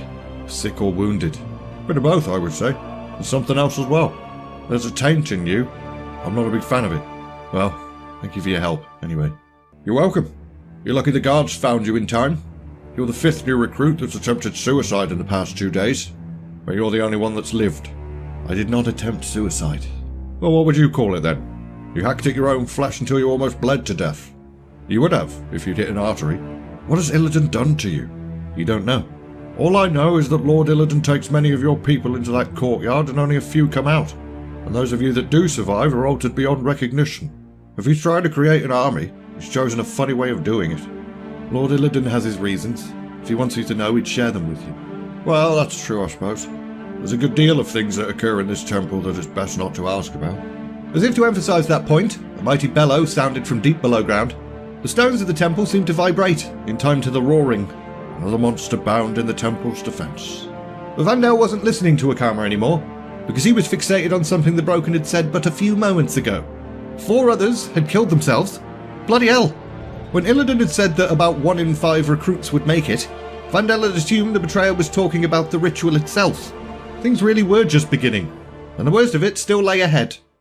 Illidan walked into his council chamber, with Akama following at his heels like a faithful little doggy. Akama had been doing everything possible to look like a loyal servant recently, mainly because he was concerned that Virus Dark Shadow's agents were watching him. But as they entered, all eyes were very much on Illidan, eyes filled with fear, because the Burning Legion had struck hard. Prince Kel'Thas had gone missing, and all in all, their war was not going very well. Illidan strode forward and inspected the map table in the middle of the room. There were little flags dotting almost every province of Outland. Each of these marks a new forge camp, Lord Illidan. The Burning Legion has set up bases all over and fortified them, but I've been putting together contingency plans to assault them and throw the demons back. And how exactly do you intend to do that? Each of those forge camps contains a transporter. They can be reinforced by demons at a moment's notice. Lord Illidan, we closed Magtheridon's portals with your aid. Surely we can close these. Every time we close a portal, another appears. Kil'jaeden can draw upon near infinite forces. He toys with us. Lady Melinda gave a nervous giggle. Apparently, this conversation was not going the way she'd expected it to. You will lead us to victory, Lord. I have every faith in you. These new soldiers you've been forging, if they are all as strong as Varidus, Netherell and Elandian, they'll surely be able to slaughter the demons. Illidan stared at Melinda for quite a while. She seemed to know an awful lot about the demon hunters. Had she been spying? Yeah, probably. All of the Illidari Council likely had spies in place. But how much had Melinda uncovered?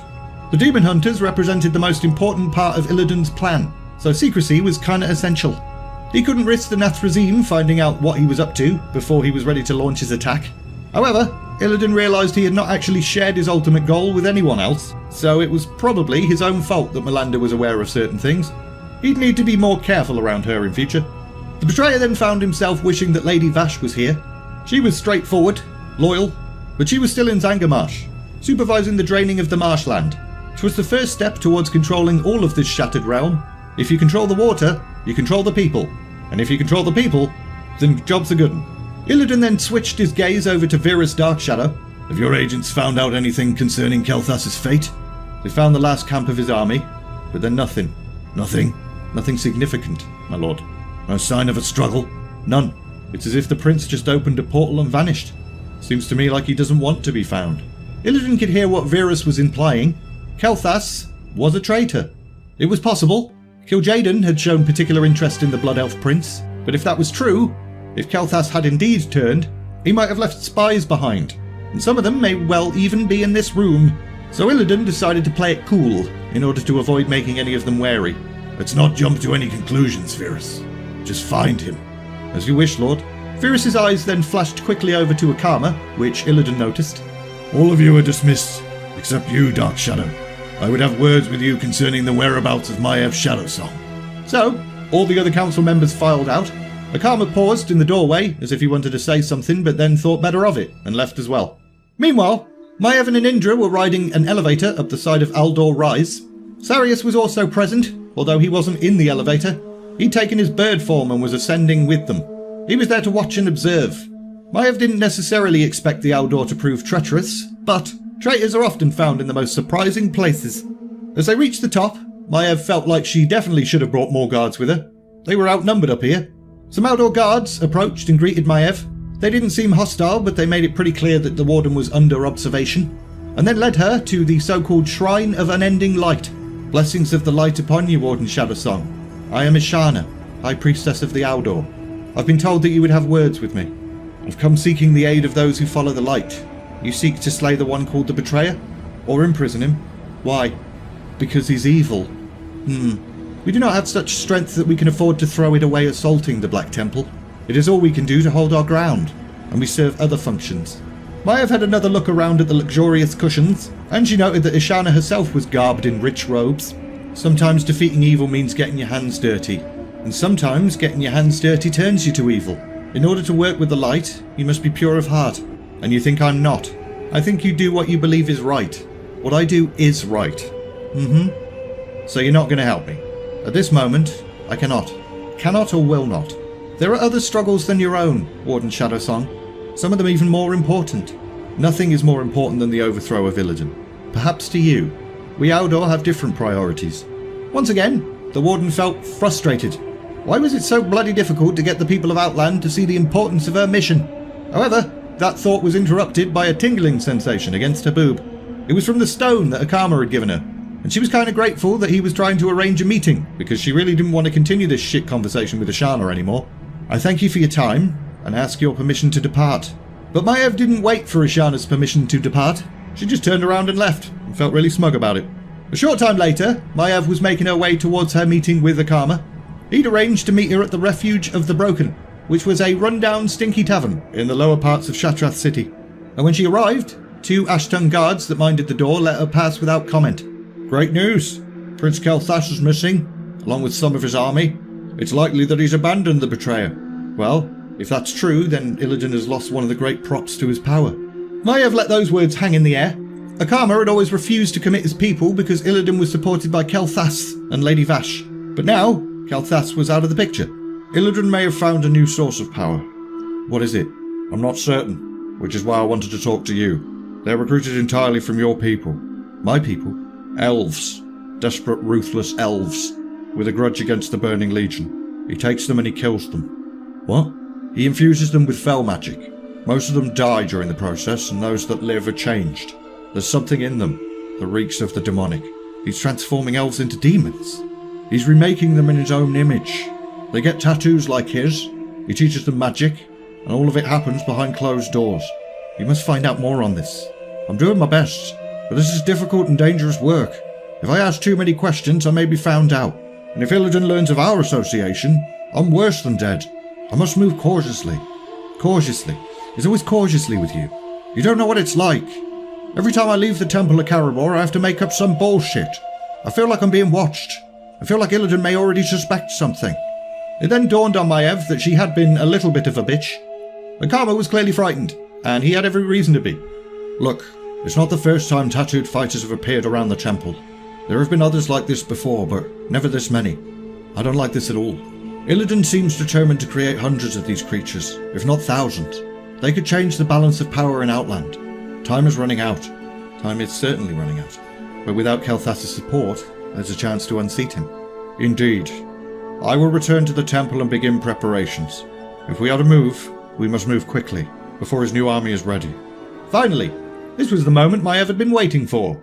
Some more time later, Akama arrived back at the Black Temple after his meeting with Maiev. Meeting her was always nerve-wracking. She was so full of rage and hate.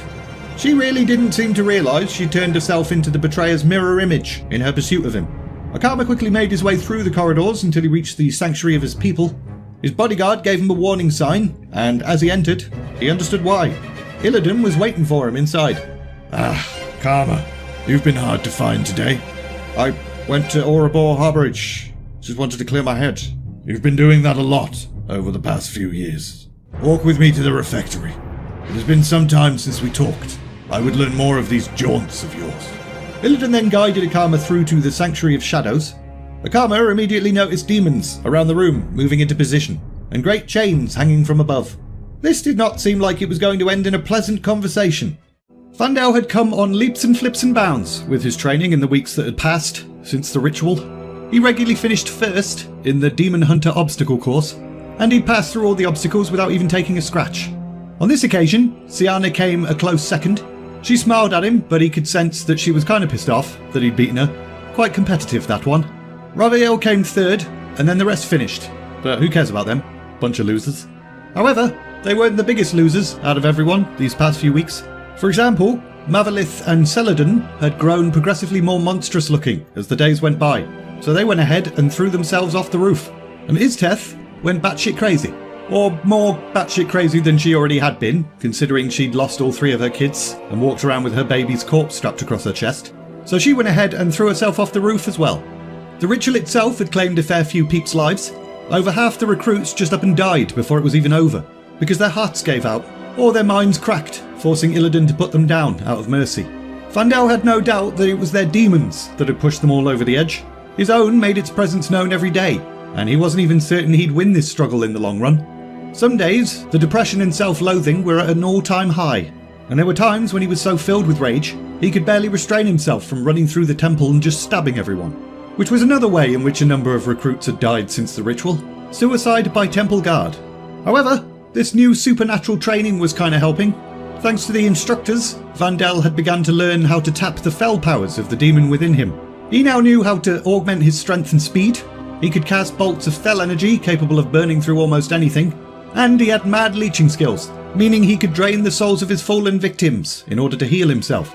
But despite Vandell picking up quite a bit in such a short amount of time, Varadis, Netherel and Elandian always seemed to want more from him. Try harder. Master more things, you bitch. They were as driven as Illidan, and Vandell couldn't help but think there was some greater purpose behind all of this. Like some day was coming where everything he'd learned would be put to use. Another reason he thought that was because the great ritual was being performed every day now. Every day, more and more candidates arrived, and those that survived were fed through the training system that seemed as much designed to kill the weak as to teach the strong. Kill the weak. Kill the weak. He was weak. Kill them all. Vandell had somewhat learned to ignore the asshole-ish things the demon would say to him, but one thing that was difficult to ignore was the concern that his demon was gaining a level of control. One night in particular, Vandell woke up to find himself standing, clutching his dagger, and the last thing he wanted was to end up like Tibelius, yet another recruit who had died. Tibelius had been sleepwalking through cells at night and slitting throats, right up until Needle ended his nocturnal adventures by shoving skewers through the poor sod's face.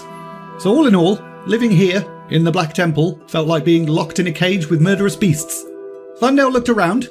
He could see things now, as well as when he had eyes. Better, in fact. Darkness obscured nothing, but Vandell couldn't help but suspect that the demon was aiding his perception. It wanted him to master his powers, almost as if the more he mastered them, the more vulnerable he became to temptation. But it didn't matter, because Vandell wanted the strength. He was glad he could see, glad he could hear better than most, glad he was as strong as an ogre and swifter than a lightsaber. And exhausted are you, old one? I'm just getting started. I hope so. I'm going to beat you in the sparring session, you know. Don't give in too easily, mate. When you struggle, it makes my victory sweeter. Victory is sweet. Flesh is sweeter still.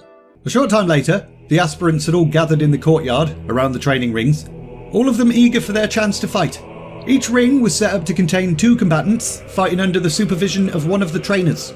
The combatants' weapons were blunted by spell-wrought auras, just to make sure any landed blow would bruise rather than do any real damage. Raphael stepped into the circle with a scythe in each hand, whilst Vandell entered wielding 2 daggers. You're going to learn the meaning of defeat today, mate. As the battle commenced, Raphael sprang forward, blazingly fast. His scythe impacted on Vandell's bicep with numbing force. If this were a real fight, he'd have lost an arm already. It was only meant as a bit of bants, but Vandell's rage surged. That wasn't fair, but he quickly dismissed that thought. A demon wouldn't fight fair either. In a real fight, I'd come and tear your heart out. Vandell had meant that as a bit of bants too, but it came out utterly serious. Raphael came in to unleash another flurry of blows, but this time, Vandell was ready. Every blow Raphael launched, Vandell parried, and at the end of the storm of attacks, Vandell reached out and struck Raphael just above the heart with his dagger. A fraction quicker and it would have been a killing blow, but it wasn't a fraction quicker, so it was nothing but a flesh wound. A scratch.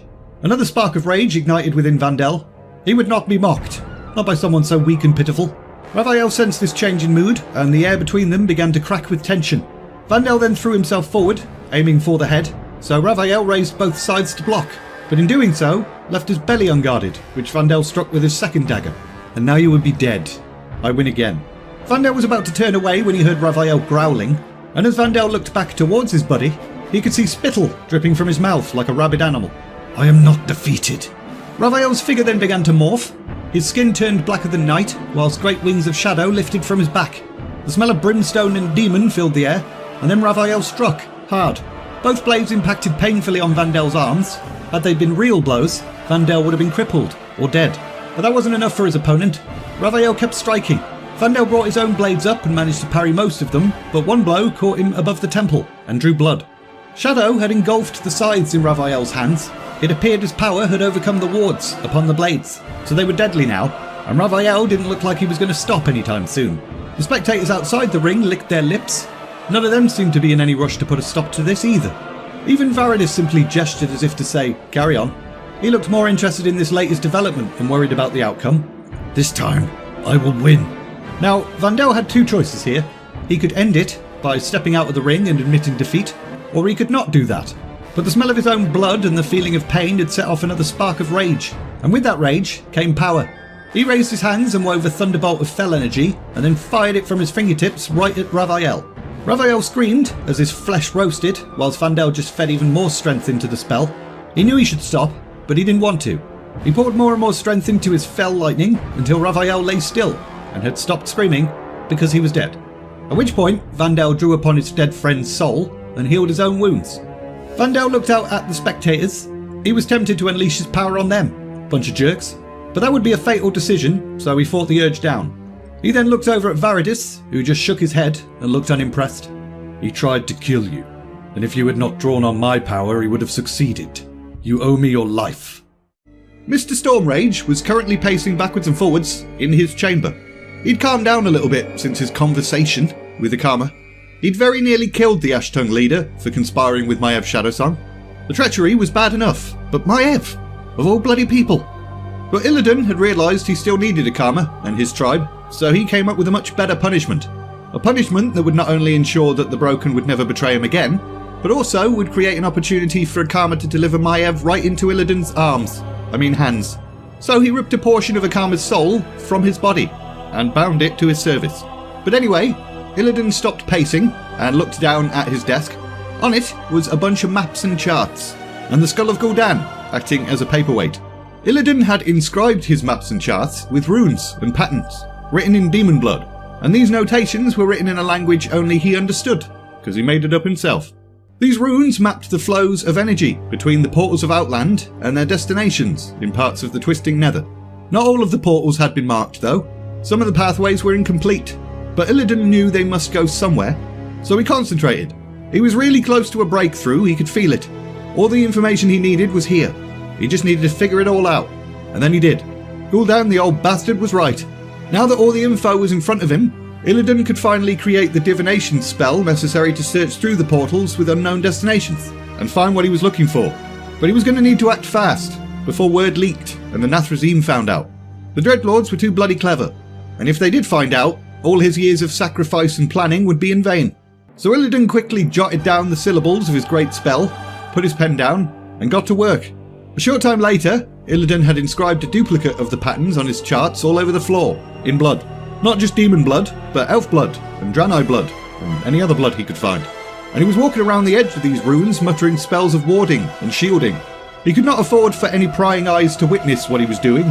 He then spoke a word of power which caused all the doors of the chamber to slam shut, and they closed so tightly that the room was now completely sealed, which was kinda counterproductive, because now the air in this room would eventually become poisonous due to the energies within. If Illidan remained lost in this ritual too long, he'd die in here, so I guess he just likes working under pressure or something. Illidan then carefully stepped into the centre of the chamber, spread his wings and started to hover. He then spoke another word of power, causing the lanterns around the room to burst into flames, and this in turn caused clouds of hallucinogenic smoke to fill the air, which slithered right into Illidan's nostrils. He took 3 deep breaths and then closed his mouth and held it in, and allowed himself a brief moment to enjoy the sensation of power it gave him. He felt like a god. It was great.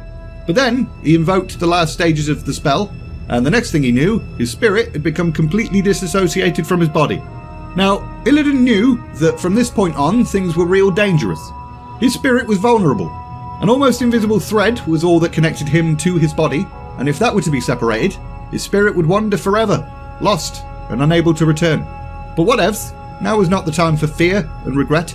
Ever since Sargeras had taken Illidan's eyes all those years ago, Illidan had been able to see into the Twisting Nether, and for a long time he thought that ability was nothing but a useless curse.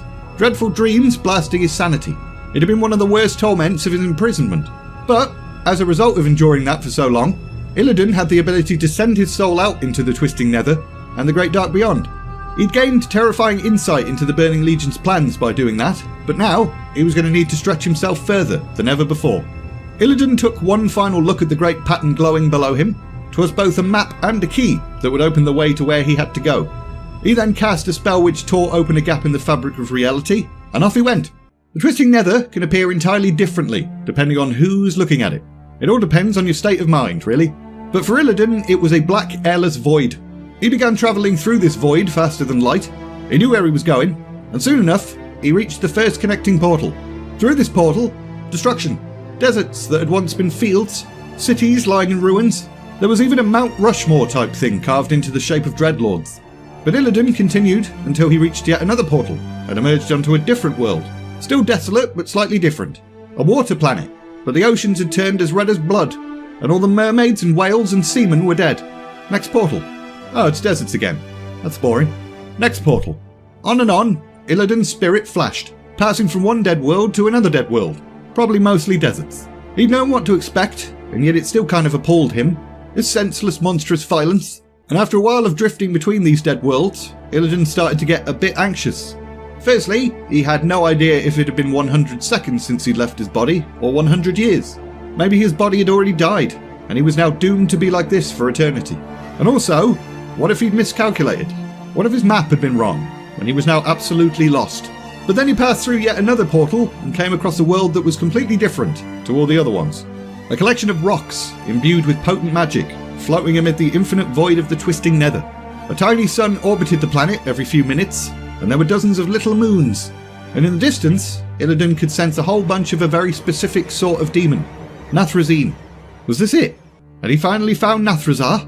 Illidan knew he needed to be absolutely certain that this was the planet he'd been searching for, so he drifted closer to the overwhelming presence of dreadlords that he could sense, despite them being capable of ending him if they discovered he was there. And as he drew closer, he saw all the evidence he needed. Huge palaces filled with Nathrezim, plotting the destruction of worlds and the enslavement of civilizations. It was exactly like Gul'dan's vision. And so, Illidan terminated his spell of spirit walking and slammed right back into his own body with unimaginable speed. Now he could finally take the war to the Burning Legion. It was time to make them pay. All of them. And Illidan was really goddamned excited about it. Weird way to start. Maiev dodged the ogre's incoming blow, whilst also slicing its stomach open with her blade. But the massive creature just kinda laughed, like an idiot, whilst holding its own intestines in. The ogre then swung its club wildly, but Sarius, in his cat form, pounced onto its back. And that gave Maiev enough time to stab the knob right in the jugular, and then he was dead. The warden then looked around. Her troops were finishing off the rest of the ogres that had ambushed them. The brutes had grown more and more aggressive towards travellers on the roads through Zangarmarsh these past few months. And this particular ambush had cost Maiev a few followers. At least 2 Draenei were dead, and a number of others were injured. Well, I think we taught them not to attack us again. They're too stupid to learn that lesson. No matter how many we kill, they'll insist on fighting. And Indra looked away, and almost seemed disappointed with that answer, and Maiev wished she could have given a better one. She wished they could take the fight to Illidan, but the betrayer had not stirred from his fortress in weeks, not since Kel'Thas had deserted. At first she'd been quite pleased to hear that Illidan was more vulnerable, but now he'd become impossible to get to. However, another tingling sensation generated from near her boob, so perhaps their luck was about to change. She stepped into a patch of shadow and pulled out the stone that Akama had given her, and an image of the Ash-Tongue leader then appeared in her mind, although he looked a bit worse for wear. What is it? Meet me in Orobor Harbourage. Things move swiftly. Akama sounded tired and feeble, but Maiev figured it was probably just some interference with the communication spell. Probably nothing to worry about. What's going on? I don't have time to explain. Meet me and be ready. The contact was then abruptly cut, and Maiev immediately stepped back out into the light and addressed her followers. Mount up. We must go to Orobor Harbourage. Some of her troops audibly groaned at that. They'd been expecting a bit of a rest after their battle with the ogres, but the long-awaited hour had finally arrived. It was a chance to finally capture the betrayer, so Maiev didn't give a shit what they wanted. A short time later, Maiev was pacing impatiently inside Akama's hut, whilst her troops kept watch outside. Where the bloody hell was he? He communicated urgency, and yet here she was waiting for him to show up. And it wasn't like him to be late. He usually turned up early. For a brief moment, Maiev worried that something had happened to him, but then she remembered she didn't really care. It would be a shame to lose such a highly placed spy, but he was just a mutated aberration that served her greatest enemy. It's not like they were friends or something. The air then shimmered, and Akama finally appeared. His shoulders were slumped, his eyes downcast, and his steps dragged even more than usual. Greetings. I bring grave news. Let's hope it brings us a little closer to victory than your last tidings. Prince Kel'Thas may be a deserter, but that hasn't done us any good. Akama then stumbled over to a table and poured himself a goblet of wine. He really did look like he'd seen better days. What's the matter with you? The betrayer has had me working magic day and night. It's drained me, but his schemes come to a head. and I believe I know what he's up to. Then tell me. Give me a sec. Akama then pulled out a little flask, poured some kind of elixir into his wine and took a swig, and then immediately stood taller as some of the weariness faded from his frame. You sure you're alright? The betrayer has finally revealed his hand. He plans on opening a new gateway. Care to be a bit more specific? There are rumours around the temple, and I managed to take a sneaky look around his sanctum. Found some clues. I think he plans on performing some sort of mighty ritual. None of this is of any great help to us, Akama. If he remains in the Black Temple, then we can't reach him. To perform this ritual, he's going to have to leave the temple. You what, mate? The portal can only be opened at a specific time and place, and that place is not within the Temple of Caribou. How can you be so certain of this? I managed to get a glimpse of his scrolls and maps. Maps of where? The Hand of Gul'dan. The volcano? Why there? It's a location where enormous powers are focused. Gul'dan severed the orcs' connection to the elemental spirits there. I assume Illidan will be well guarded. On the contrary, all the signs point to the fact that he plans to move in great secrecy. He's only assembling supplies for a few. And how do you know that? He's talked to me about needing to make a trip in the utmost secrecy within the next few days. Why has he talked to you about this? Ever since Kel'Thas left, Illidan has taken me more and more into his confidence. He needs someone to take charge of the temple whilst he's away, and he doesn't trust the Illidari council members. Plus he thinks I'm too lacking in ambition to plot behind his back. So this is definitely happening. I've never seen him like this before. He's consumed with excitement. It's as if a plan he's held for a very long time is finally coming to fruition. Something to do with all those elves he's been training. Will they be there? No. Their leaders have been told to stay at the temple until further notice. I imagine they'll be ordered to come if the ritual proves to be successful, but I don't think he wants to risk them if it's not. He values them that highly. They're the apple of his eye. He spends more time with them than he does planning the defense of his empire. It's weird. They represent something very important to him, but I can't figure out what. Probably find out within the next few days, though. So who will accompany him for the ritual? According to the duty rosters, small groups of sorcerers are being dispatched from the temple. All of them are wizards of considerable strength, and all of them are well practiced in ritual magic. How many of them, exactly? There will be 13 groups of 13 assembled on the slopes of the volcano. The number has mystical significance. It ties in with the number of nodes on the pattern he's trying to create. Maiev didn't like the sound of that. What's that, like 169 wizards? That could prove a significant threat. Not if they're all involved in a complex ritual when the attack comes. Are you absolutely certain of this? As certain as I can be of anything. I believe the betrayer will be on the slopes of the Hand of Gul'dan, and that he will have sorcerers with him. He intends to perform a mighty ritual and open a portal to somewhere. Don't know where. Perhaps he plans to escape to another world, where the Legion has not yet established a beachhead. Maiev definitely didn't like the sound of that either. She couldn't let Illidan escape her grasp again. It would be just like him to bail on his followers, but this still didn't explain what he was planning with his demonic elven trainees. Look, take your forces to the slopes of the volcano and investigate. If I'm wrong, you've got nothing to lose. If I'm right, this is the best chance you've got of capturing your great foe. And what about you? Where will you be? I'll be with you. I want to be there when you overthrow the betrayer. Me and my people will help. Maiev then paused for a second. Akama. Yeah? I've been critical of you and your people in the past, but today, you've proved that my thoughts were unworthy. We shall bring Illidan down together. Akama then took a deep breath, but did not break eye contact with Maiev at all. I pray that you're right. I will tell my people to be ready. We have far to go and very little time to do it in. I will open a way for you and then return to prepare my people. The time has come, Maiev, to take vengeance. No, not vengeance. Justice. Okay, well, however you want to look at it, this is our chance to achieve it. Let us overthrow Illidan. Let us free Outland from his wickedness, and let the Temple of Caribou be returned to my people. It shall be done. The ground in Shadowmoon Valley trembled as the Hand of Gul'dan tried to make up its mind whether it wanted to erupt or not. Green lava flowed slowly but surely down the slopes of the mountain, and all around, magical power surged. Akama had been correct. A ritual of immense power was being enacted here, and Maiev couldn't help but think that the magnitude of this spell was probably causing the pre-shocks from the volcano, and would likely result in a full-blown eruption at the end. She and her people had kept to the shadows, moving from rock to rock, silent as assassins, or the Night Elves had anyway. The Draenei and Broken didn't exactly move with the same stealth, with their clippity-clop hooves and shit. Akama looked very uneasy, which wasn't surprising. Based on what had happened to his world in the past, the shaking of a mountain must have been ever so slightly disturbing for him. But he'd brought scores of Ash-Tongue soldiers with him, so that was cool. Akama had also been correct about the number of sorcerers that would be here. 13 groups of 13 stood in circles weaving their great spell. Some were blood elves, some were Naga, but all of them seemed pretty capable. They were spread over the mountain, each of them representing a point in a great pattern, and at the centre of the pattern, where all their energies converged, was an altar. And as Maiev looked towards the altar, she smiled. There he was, the betrayer himself, looking all smug, and he was weaving the energies being directed towards him into a swirling vortex of potency.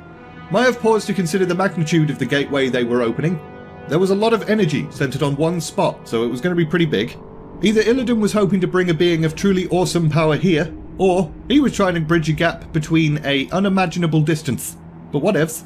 Maiev wasn't going to give him the chance to finish this spell. It was time to move. So, she glanced once more at Akama, who nodded back to her, and then raised a hand to signal the attack. Sarius leapt from the shadows in his cat form and ripped a Blood Elf magician's throat out, and the rest of the sorcerers in that group didn't even react. They were so wrapped up in their spell. The Draenei and Broken then charged down slope, brandishing their weapons and invoking powerful offensive and defensive spells, and they quickly took out a whole bunch of sorcerers as well.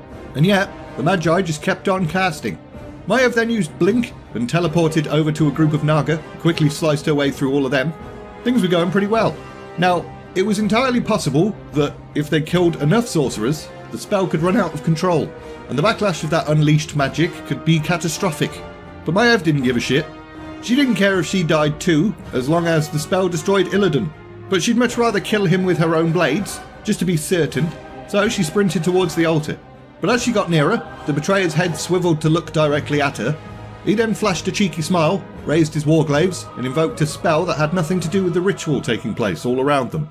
And in an instant, a whole bunch of portals started opening around Maiev and the rest of her troops, and through them poured hundreds upon hundreds of Naga and Fel Orcs. Oh dear. Maiev knew their only hope now was to throw these reinforcements back through the gateways. The portal mouths weren't huge, so her peeps could bottleneck them for a time. Sooner or later, Illidan's forces would prevail, but that wasn't the point. She just needed more time to reach the betrayer and put an end to him. So she barked her orders. Unfortunately though, Illidan must have known she'd try that, because he just opened more portals. Maiev and her forces were now well and truly outnumbered and outflanked. Out of sheer desperation, Maiev raced towards her foe, but Illidan just spread his wings and leapt into the sky. And as Maiev sensed even more magic being woven behind her, she turned around and saw Lady Vash, unleashing a powerful spell which caused most of Maiev's troops to just fall to the ground and stop moving. And it was at this point that Maiev realised it was entirely possible she was going to lose. A whole bunch of Fel Orcs charged at her, and although she managed to take out a few of them, a bolt of pure cold then shivered through her body. Lady Vash had made contact with a spell, and Maiev could no longer move. Another group of Fel Orcs rushed towards her, rabid and dribbling and raising their axes. But an arrow then whizzed through the air, burying itself in a Fel Orc's throat. And Indra, you beautiful bastard. Sarius then leapt in from the side, shifted to his bare form and drew the hate off Maiev from her attackers. We have to get out of here. Maybe Anindra was right. There weren't many of Maiev's troops left. A handful of Draenei and Broken, Anindra and Sarius. And that was about it. Maybe they did need to run and fight another day. But what if this was their only chance?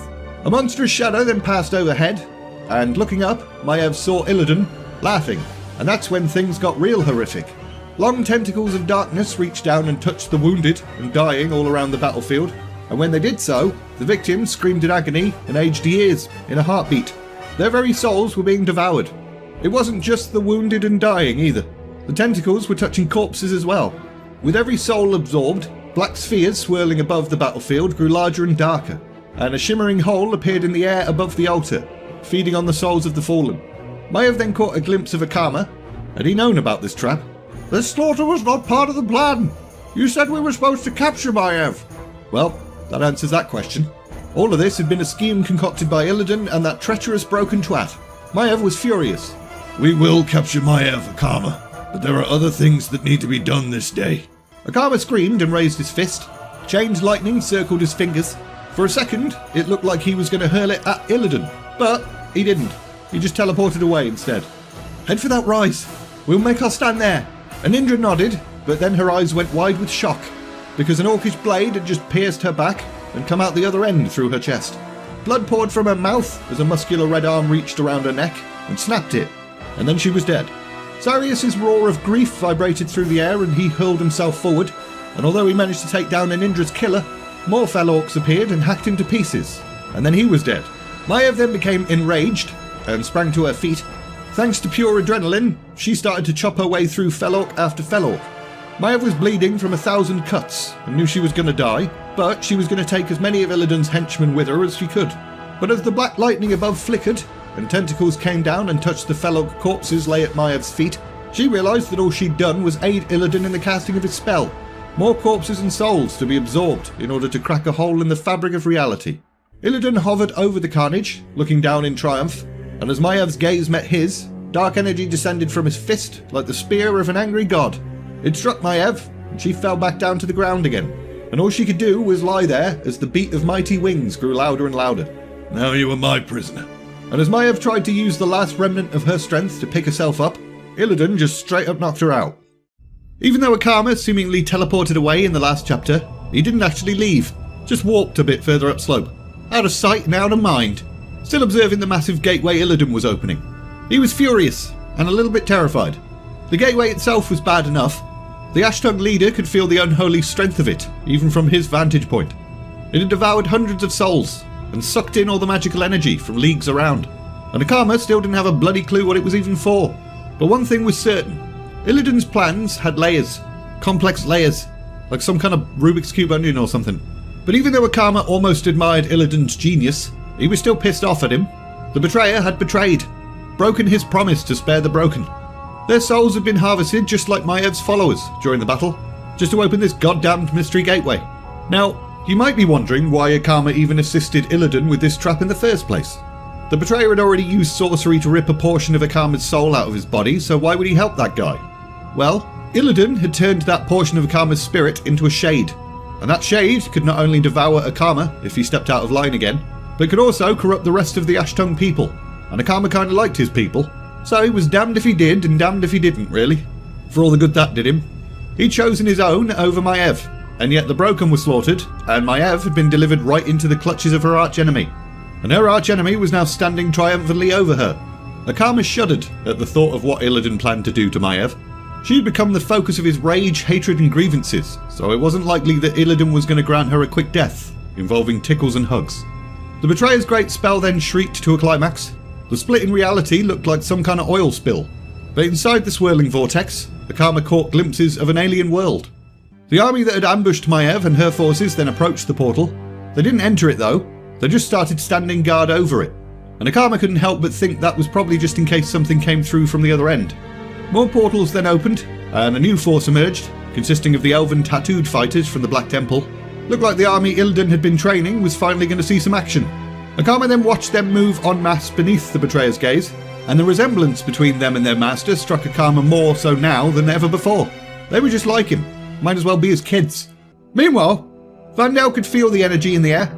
His skin was all tingly, and the enormous portal was almost calling to him. The area around the gate looked as if an ancient battle had taken place. Skeletons and desiccated bodies sprawled everywhere. If Vandell hadn't known better, he would have thought this the site of some long ago war. But his spectral sight revealed the truth. This battle wasn't old. It was new! Now, an hour ago, Vandell would have said this was just another normal day.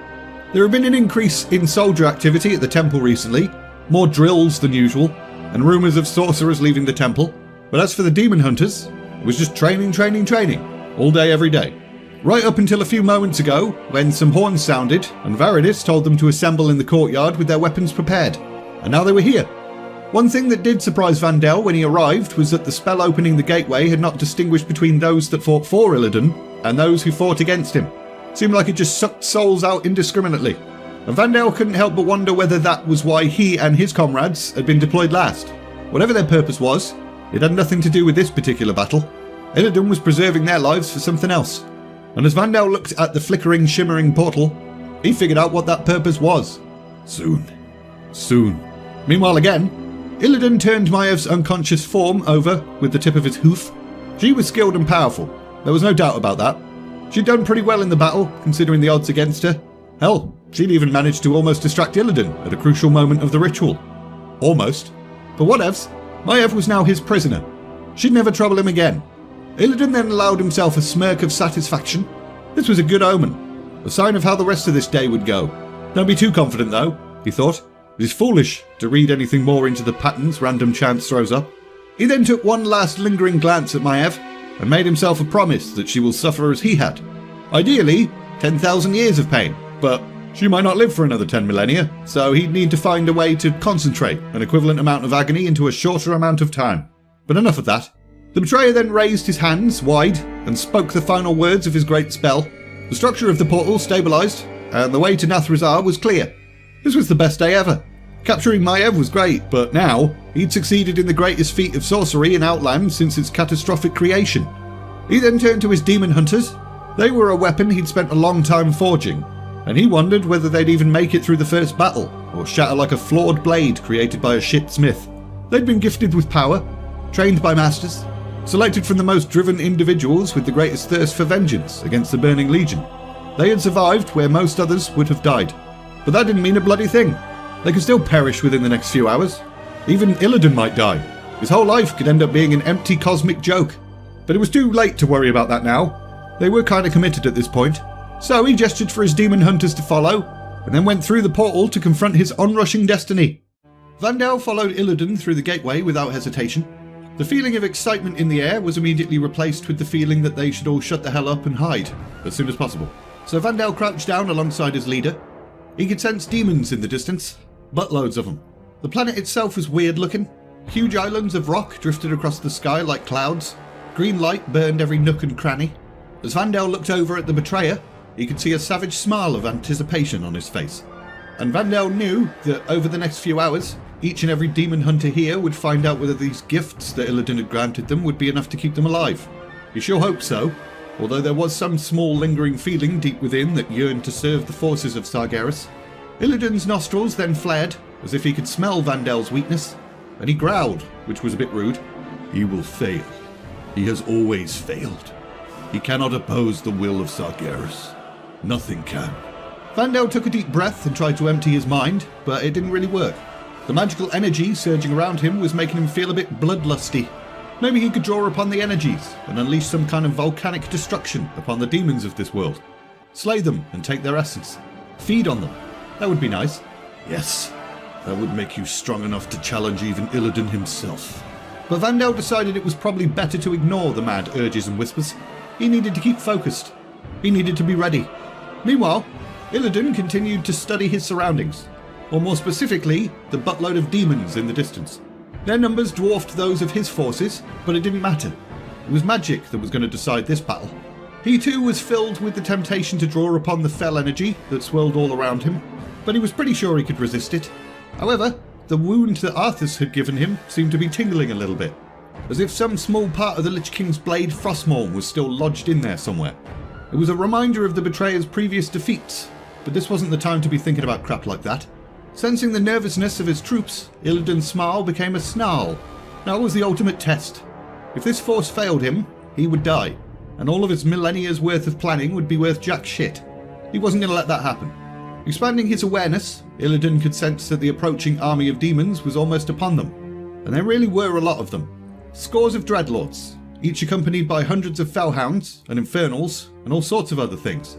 But from the demons' perspective, as they arrived and came to a halt on the plain below, Illidan was on his own. They couldn't see all the demon hunters because they were concealed with powerful magic, and the greatest of dreadlords just sort of pointed and laughed at the betrayer. They'd mobilised an army to confront this one bloke. Oh, how they'll all laugh about this at the pub later. However, Illidan flexed his wings and glared down on his enemies, mirroring their contempt, and they didn't like that at all. Silence then fell across the ranks of the huge army, and as you can imagine, things felt pretty tense. Back to Vandell again, and he was pretty glad that he was invisible at the moment, because things felt pretty tense. Join them, and be rewarded as no soul in the history of the cosmos has ever been rewarded. The temptation was strong. It would be the simplest of actions for Vandell to plunge his daggers into Illidan's back. Slay him. Slay the betrayer, and become a dark god. The huge Nathrazim army then began to advance upslope, and the temptation within Vandell rose even higher. If he slaughtered Illidan, he would be welcomed by his demonic kindred. He could put his mortality behind him, bury all traces of guilt about failing his family. transcend what he was and become a conqueror. But no, sod that.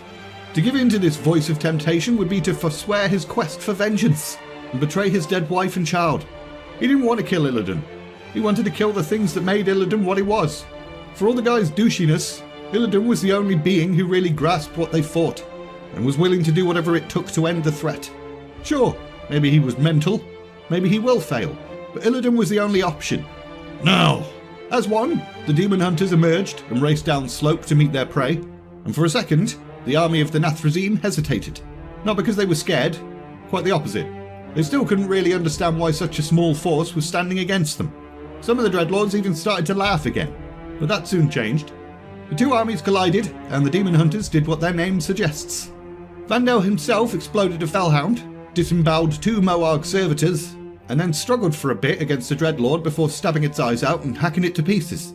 And if you feel like that all sounds a bit violent and nasty, just know that Vandell doesn't give a shit about your feelings. He bloody loved every second of it. The only thing he regretted about hacking the Dreadlord to pieces was how long it took, as he could have been spending that time carving other demons up like a Christmas turkey, or goose, or nut roast for the vegetarians. Vandell had a quick look-see around the battlefield. Siana was doing pretty well for herself.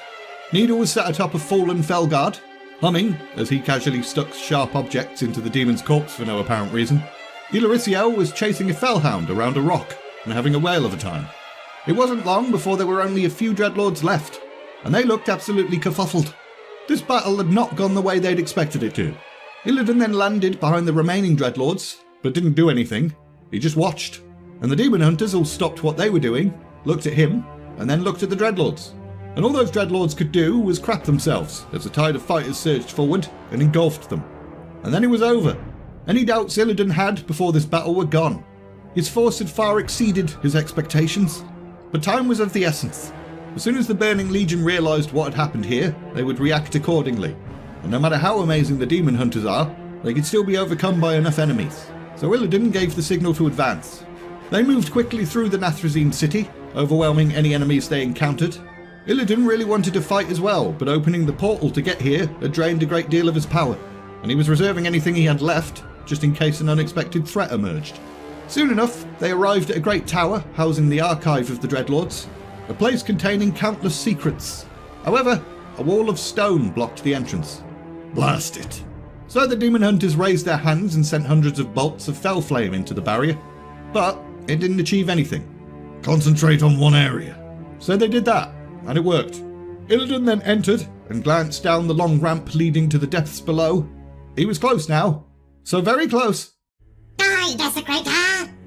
Illidan decapitated the Moarg ambusher with one casual stroke of his warglaives, and then continued his way through the central archive of the Dreadlords. Countless obsidian discs were stacked up high on either side of the room, each of which contained records of important Burning Legion stuff. But there was only one disc in particular that Illidan was interested in finding. He'd asked the demon hunters to wait outside the room, hold the doorway. He'd be out in about 5 minutes or something. Illidan then crossed his arms and began to weave a spell. Tendrils of magic flashed from his hands to the towers of discs, and as they connected, images and splinters of knowledge appeared in his mind. Every triumph, every conquest, every plot. These were the living memories of the Nathrezim race. And as the betrayer scanned his way through them, he began to understand the system in which the discs had been organised. The oldest discs were located near the bottom of each stack, and the oldest stacks were located closest to the centre of the room. So he sent his magical tendrils racing towards the middle stacks, because he was looking for old knowledge. Suddenly, Illidan became aware of the sounds of fighting. They seemed like they were coming from a great distance away, but he knew that was only because of the spell linking him to the archive. His forces were engaged by enemy reinforcements right outside the door. He was going to need to finish this quickly, or else he and his army weren't going to be leaving this planet. And then, he found something. He could see the seal of Argus. He could sense the brutal fury of Archimonde, and the subtle, intricate mind of Kil'jaeden. Even though he knew they weren't actually here, in this moment, he very nearly lashed out with his warglaives. With a mighty heave of his muscles, he tore the specific disc from the tower, and then smirked like an idiot. He was going to give the Nathrezim something to remember him by. So he drew on all of his strength, and completely trashed the shit out of the entire room. A demonic glee pulsed through Illidan's mind at the thought of just how pissed off and upset the Dreadlords would be when they saw this. Although a part of him did mourn the loss of so much knowledge, More sounds of fighting came from the entrance, which served to remind Illidan that it was probably time to cheese it. So he exited the room and addressed his followers.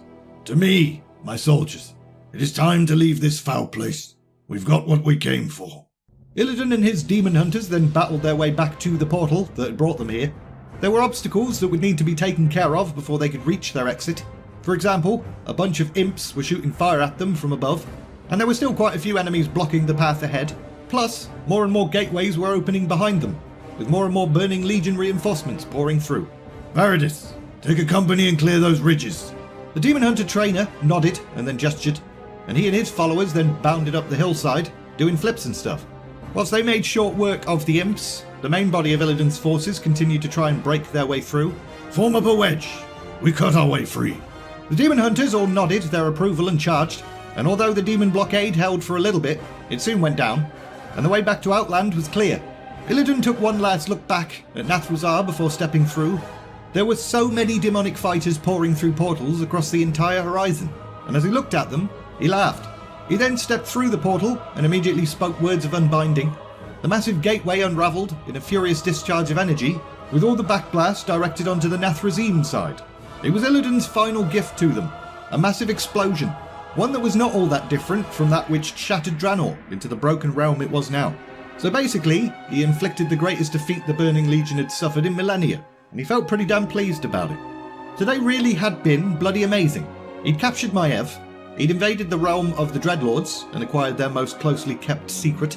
He'd destroyed the armies that had been sent to protect that realm, and if his calculations were correct, he'd then destroyed the realm itself, which kind of makes you wonder why he bothered trashing the Central Archive, but whatever. Today, we have shown the Burning Legion that they are not immune to our vengeance.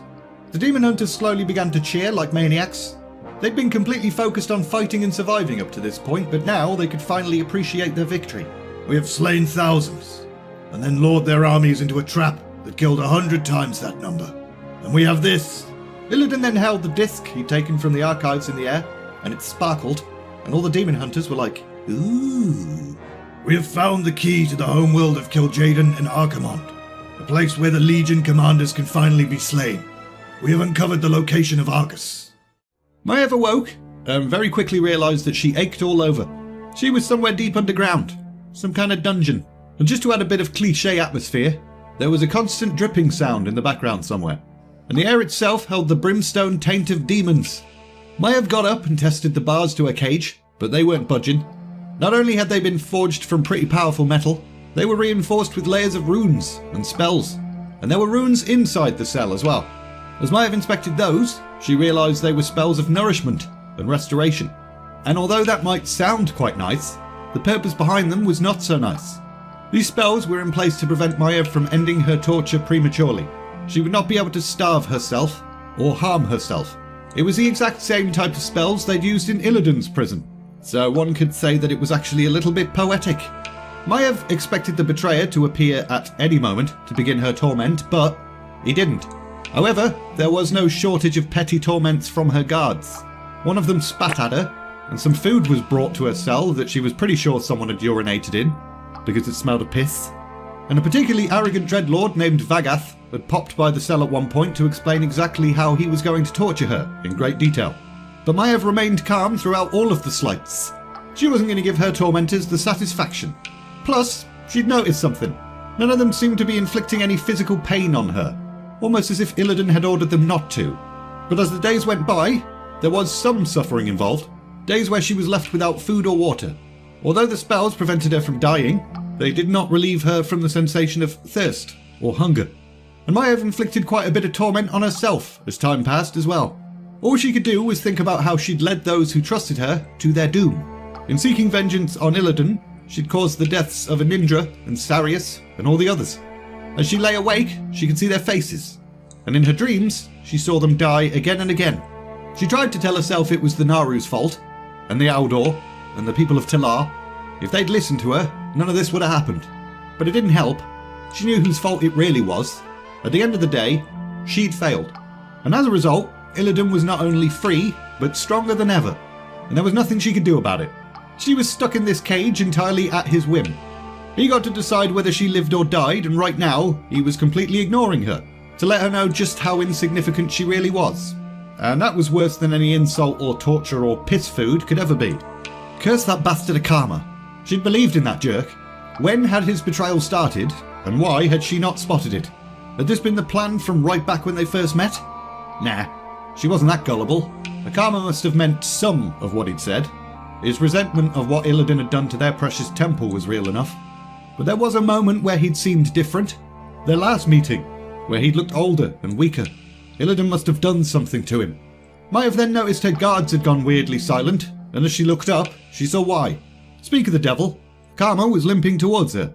Treacherous oath-breaking dog. Swore no oaths to you, Maiev Shadowsong. So, you've managed to worm your way back into the betrayer's favour. I am alive. That's more than many of your people can claim. Or yours. At least I didn't stand by and watch my own people being slaughtered. But slaughtered they were, because of where you led them. Maiev flinched. 'Twas true, but sod this guy for saying it. They gave their lives for what they believed in. Will anyone ever be able to say the same of you? I was given a hard choice. You chose to spare your own life and give away the lives of those who trusted you. You have no idea what was done to me. Illidan ripped a part of my soul from my body and bound it with magic. If he chooses to, he can unleash it and it will devour me. Ah, Diddums, I don't need to hear your sob story. It wasn't just my life at risk. All of my people's lives were. The betrayer is as ruthless as he is powerful. So you chose to throw away our one chance at taking him down. We never had a chance. Not then. And you think you have a better chance now?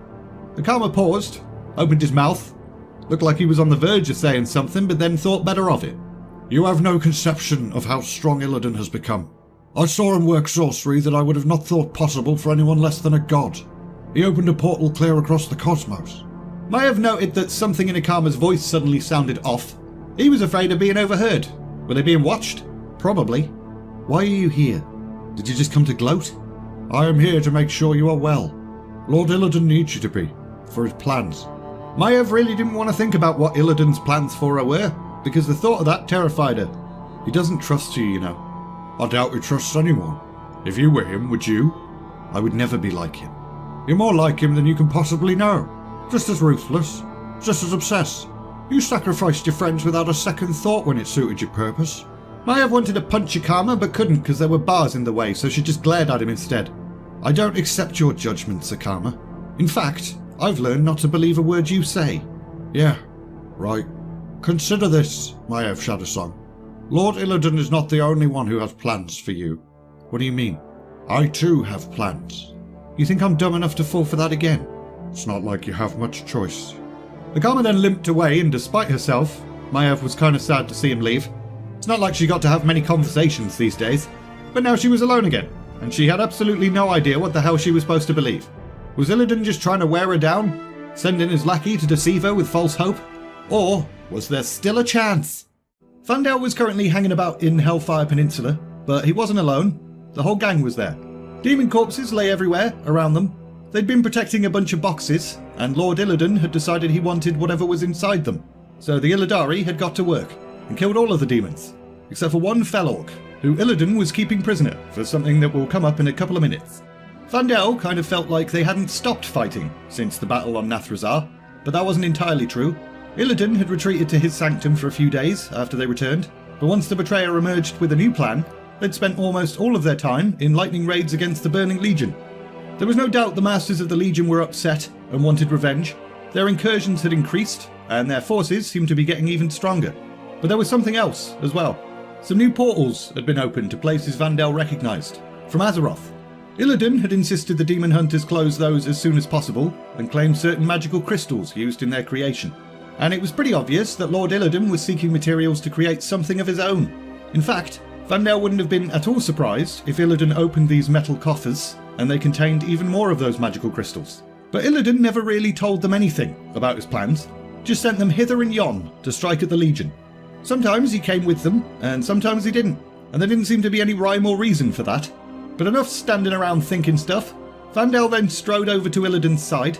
Anything to report, Night Stalker? The perimeters are secure, Lord. We do not appear to be under any immediate threat. I would not be too sure of that. Lord? I think the Burning Legion has finally worked out what I'm doing. How would they do that? Perhaps they still have spies left in our ranks. Only one of these canisters contains the Hellstones I seek. The rest are full of rocks. Vandell concentrated on the metal cylinders with his spectral sight and saw immediately what his overlord meant. One of the boxes blazed with contained energy, and the others didn't. You think this is a trap? Possibly. Or merely a deception intended to lure us to a different place. Seems this High Lord Cruel I've been hearing about is cleverer than the Legion's former field commanders. Who is he? Let's find out. Illidan then turned to the fell orc that he'd been keeping prisoner. Tell me of High Lord Cruel. I would know more of your new general. I ain't telling you shit, mister. I ain't no snitch. As you wish. Magical energy then surged from Illidan's outstretched hands right into the fell orc's face, and he didn't like that. Tell me. No need, betrayer. He approaches. Ask him yourself. Energy then pulsed from within the metal boxes, swirled into the air forming a shimmering vortex, and then boof, a portal, with an enormous figure emerging through it. So, you are the ones who defeated Magtheridon. You don't look like much, and you look like just another Doom Guard. Have you come to see if you can get vengeance for the doom of your brethren's homeworld? That was well done. Destruction wreaked upon the destroyers. No, I've not come to seek vengeance. I've come to kill you. Others have tried. I shall pen you next to Magtheridon and use your blood to build my armies. My blood would burn your little pets. I have charted the portals you've been opening. Stormwind, Orgrimmar, Silithus. You seek to invade Azeroth once more, do you not? And I've studied your reaving of our forces. You seek to build another gateway, don't you? Could it be you are truly mad enough to seek Argus? Perhaps we will discuss this while I have you imprisoned in Hellfire's Citadel. Well, time for discussion has run out. A massive courthound then appeared through the portal and bounded forward. Illidan leapt into the air to avoid it, but all that did was piss it off. And now Vandell found himself face to face with Cruel's demonic pet. So Vandell did a little flip of his own over the beast, and as he did so, he sent a bolt of fell energy blazing down into the demon. And from the slopes, a dozen other demon hunters joined in, sending a barrage of fell bolts into the corehound. But Cruel then swept his blade into the air and invoked his power. A hail of shadow energy lashed out, causing some of the demon hunters to fall wounded, and others to just straight up die. And the High Lord seemed to visibly swell as he feasted on their deaths. Vandell then leapt into the air again, drew his blades and dropped onto the hound's back. It kinda hurt because the creature's flesh was all fell larvae and stuff, but he aimed for a weak spot in its armour and plunged his blade through it.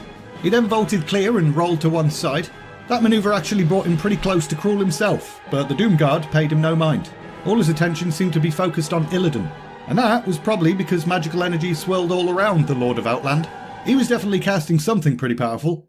More and more demon hunters then emerged on the hillside. Some of them even dared to race towards Cruel, but he just flexed his wings, and the demon hunters were thrown back with their movement slowed, which is a bit shit for combatants that rely so much on mobility. Vandell then channeled all his rage into another fellbolt and lashed out at Cruel, but the magical energies just splintered on some kind of aura that protected the demon lord. And a low growl from behind reminded Vandell that the corehound was still a thing, so he flipped round. However, as it reached him, he stabbed its eyes out, blinding it. And as it sniffed the air trying to find him, he unleashed a beam of fell energy that drained its life away, and it died. And finally, from the air above, Illidan unleashed his spell that he'd been weaving. Not possible! There was pain in the High Lord's voice. Illidan had wounded him, so much so that he got up, cheesed it through his portal, and then he was gone. Illidan then studied the aftermath of that short but chaotic battle. Cruel had been strong and cunning. This trap had been set with care, and only the fact that Cruel had misjudged Illidan's strength had allowed them to escape it. It was only a matter of time before another invasion of Azeroth began, but maybe that was a good thing. It would distract the Legion long enough for Illidan to finalise his own designs. But it did trouble him that Cruel had been aware of his plan to seek out Argus. Maybe he shouldn't have boasted about that so much. That had been a mistake. He had let the thrill of triumph overcome his reason. There was more going on here than met the eye. Illidan was missing something, and he hated that. It was time to return to the Black Temple and finish preparations. The hour was getting late. They could not afford for anything to go wrong now. Vandell was currently in a pleasure garden hiding in a bush, being a bit of a perv. The garden itself was situated above the Den of Mortal Delights, within the Grand Promenade. It was a place where a whole bunch of blood elves would laugh and swig ether mead and fondle each other's balls and stuff. It had been created for Illidan's blood elf followers as a reward for those who had remained loyal after Kel'Thas's disappearance. The promenade seemed a world away from the ruins below and the endless warfare taking place outside the temple's walls, which was one of the reasons Vandell had taken to sneaking up here in the evenings. Although it wasn't like the demon hunters had ever been forbidden from entering this part of the temple, they'd just never been invited. But there was a more practical reason for his sneaking around as well. He hadn't just been sneaking up to the sexy parts of the temple. Vandell had been working on his stealth skills all over the place. He'd climbed the great chains in the Sanctuary of Shadows. He'd scuttled through the gloomy orc-haunted precincts of Gorfiend's Vigil, and a whole bunch of other stuff as well. But to be honest, he liked the Grand Promenade the best. The sound of running water and the scent of plants reminded him of home, which was bittersweet because it also brought back memories of his family. Anywho, Vandell reached out from his bush and plucked a bottle of ether mead from a hamper. All the other revellers were too involved with each other's balls to notice him. He uncorked it and took a sip, and it tingled on his tongue. He briefly wondered whether it was the demon within that encouraged him to do that, but then realised he didn't really give a crap. Tonight, he just wanted to chill out and forget about demons and battles and the Burning Legion and everything else. Suddenly, the revellers around the garden stirred, and Akama entered. He was obviously just passing through on his way to a meeting with Illidan, but he drew the attention of a couple of drunkards. Come on, Broken. Join us for a drink. Listen. He's so ugly. You think everyone's ugly, Alicia? Hey, Broken, I'm talking to you. Drink with us.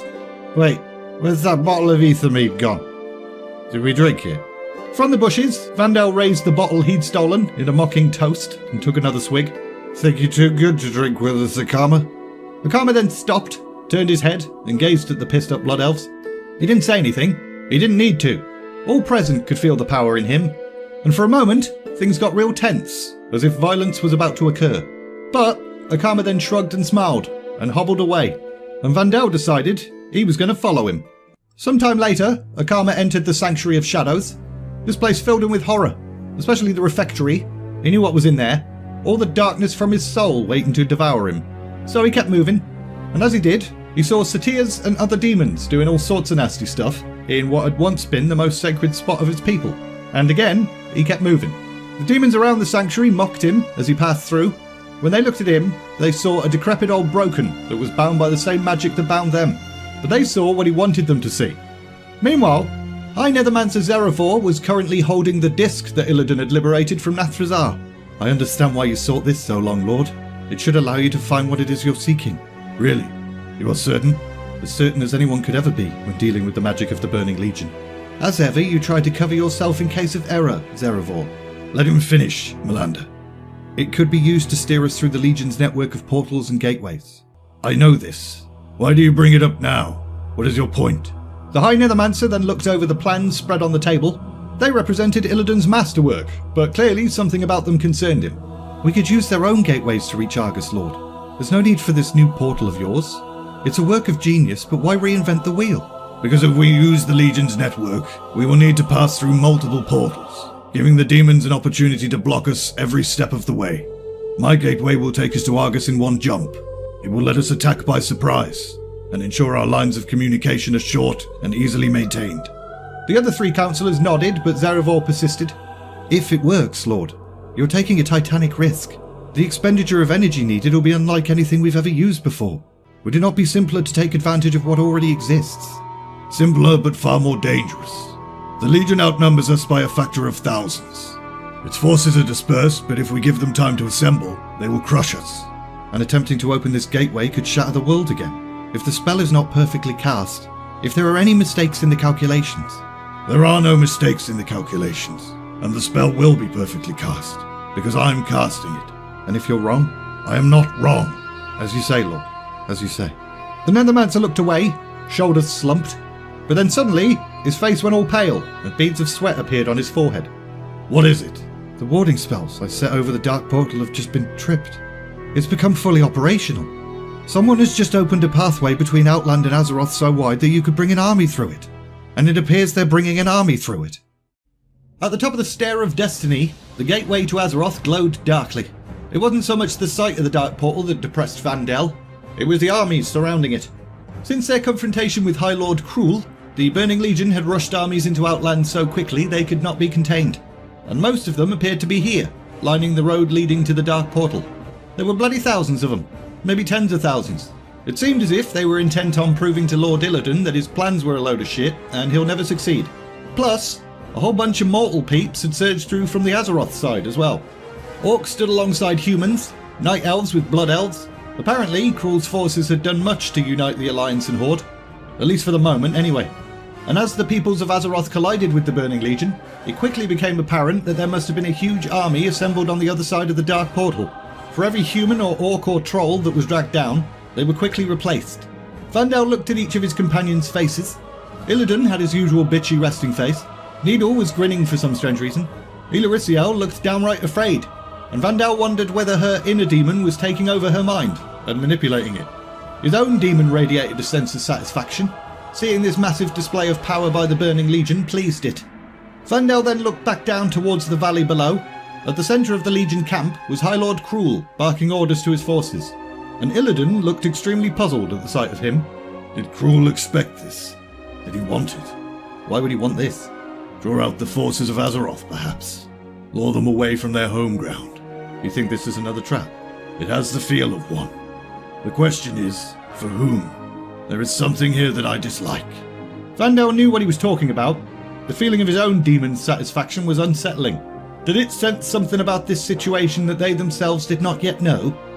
As the fighting continued, and more soldiers advanced down the Stair of Destiny, there was a moment where it looked like the Legion encampment might be overrun.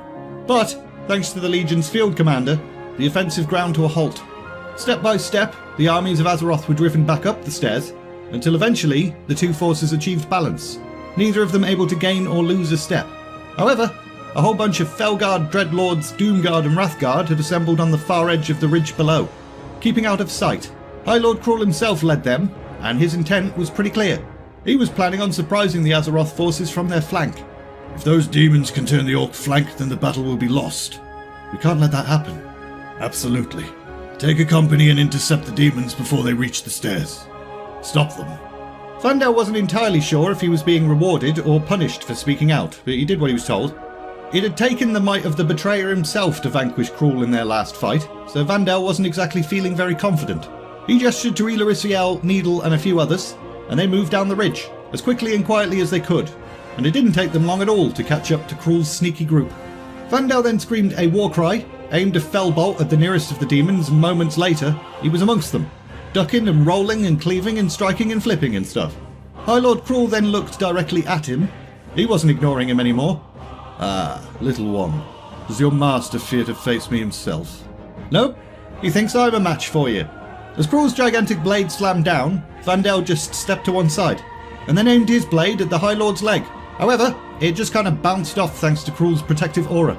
So he quickly rolled away, hoping to put himself out of Cruel's line of sight. Unfortunately, his roll took him directly into the middle of a brutal melee, and before he could leap back towards the High Lord, demons swarmed him, and it took all of his concentration just to stay alive. For every demon he chopped down, another took its place. His limbs grew sluggish, and even his magical blades had begun to dull. He was pretty sure he was going to die, but he didn't care, as long as he could take as many demons into death with him. However, extremely conveniently, the tide of battle then carried him back towards Cruel, and it wasn't long before he found himself face to face with the High Lord again. Although he was now pretty much spent, so that wasn't really a good thing. Cruel raised his sword, but Vandell refused to look away. Although he couldn't get up, he raised his daggers in a last desperate attempt to parry. But once again, he was pretty sure this was the part where he dies. And then, explosion! And suddenly there was a gaping hole in Cruel's chest, through which Vandell could see Illidan. And it very quickly dawned on Vandell that Illidan had been weaving a slow-building spell of awesome power again, and Vandell and his companions had merely been a distraction. But what if you killed him? Perhaps. Off guard, leaderless, and facing a whole bunch of demon hunters, the remaining foes that had been following Cruel fell pretty quickly. Well, we saved the Alliance and Horde, and they'll never even know. They do not need to know. It is enough that they are here. They will keep the Burning Legion occupied whilst we engineer its defeat. The demon hunters then pulled away from the battlefield and head back up the slopes. But Vandell turned to take one last look at the conflict. The troops from Azeroth had begun clearing the stairs of their foes, and the tide of battle had turned in their favour once more. It looked as if they were now going to establish a permanent foothold in Outland. Illidan then flexed his wings triumphantly. Now we must seek the throne of Kil'jaeden. The throne of Kil'jaeden, a pretty significant mountain. Gul'dan himself had chosen the name, and it was this very place where he convinced the orc clans to drink the blood of Manaroth, and thus enslaved them to the Burning Legion's will. On every boulder, every ledge, was a demon hunter, standing guard. They'd driven the demons in the area away, but there was every chance that the ritual Illidan was about to perform would draw the attention of more of them. and Illidan would be vulnerable whilst in his trance state. They were taking a pretty big risk here, but it was a necessary risk. Tonight was the night. Conditions were perfect. It was business time. Illidan had another little look-see at the disc he'd taken from Nathrazar, and once again, his mind was filled with images of the demon lords of the Burning Legion. Sargeras, Archimonde, Kil'jaeden, and he couldn't help but wonder who he was to set himself against that awful trio. He then walked the edge of the great pattern he'd inscribed on the ground, checked the wards, made sure everything was correct and stuff. At the back of his mind, he felt like maybe he was procrastinating a little bit.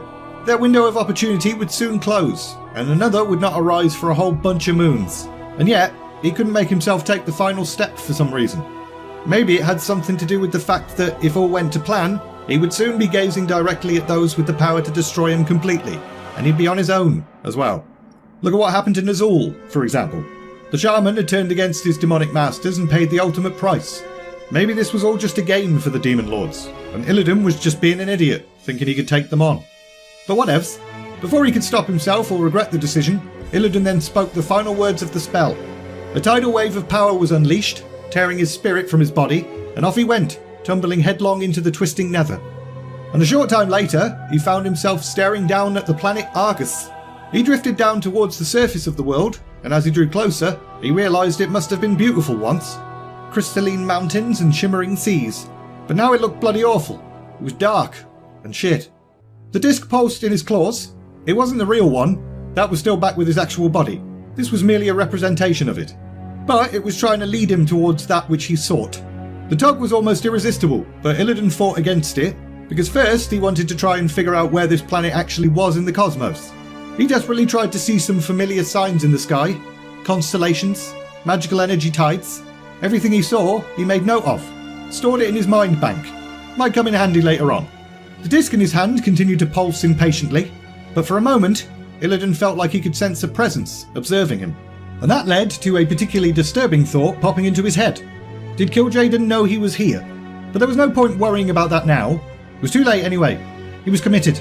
He finally allowed the pull of the disc to lead him, and as his spirit passed over some jagged mountains, he saw a city. At the centre of that city stood a mighty palace, and within that palace lurked a massive ominous presence, surrounded by slightly smaller ominous presences. And that was where the disc wanted him to go. Great.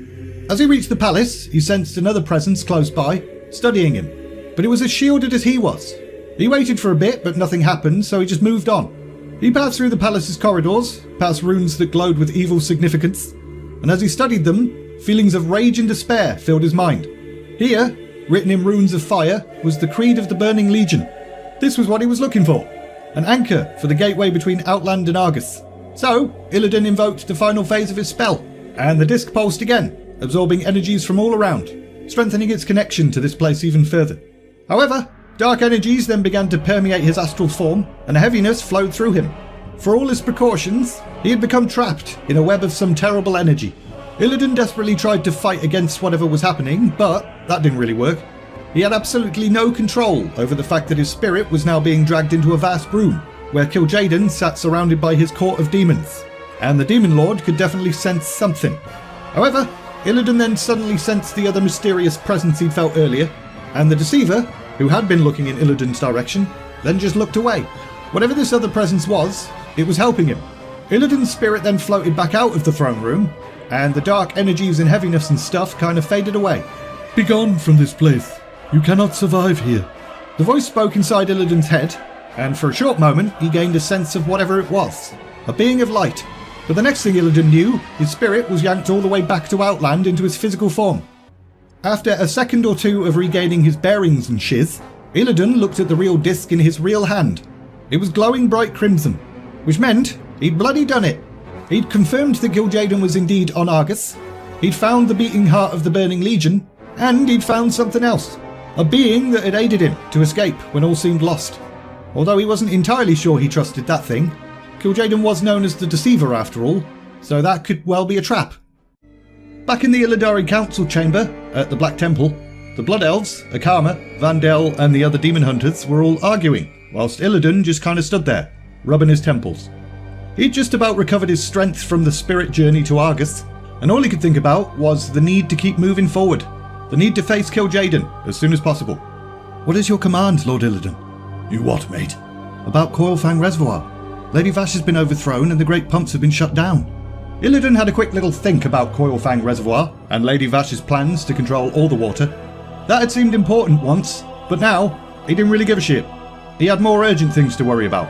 What would you have us do, Lord Illidan? The Alliance and Horde have established bridgeheads in Hellfire Peninsula. They've sacked Hellfire Citadel and destroyed Magtheridon. Should we strike back? Once again, Illidan considered what was being said, but didn't really care. Sure, losing the Pit Lord's blood would mean no more fell orcs, which was a shame, but things would be settled soon anyway. On Argus, all he needed to do was open a portal to that world, just like he had to Nathrazar. Lord Illidan, what should we do? Should we withdraw to the Black Temple or stand firm and throw the Azerothians back? Do what is necessary.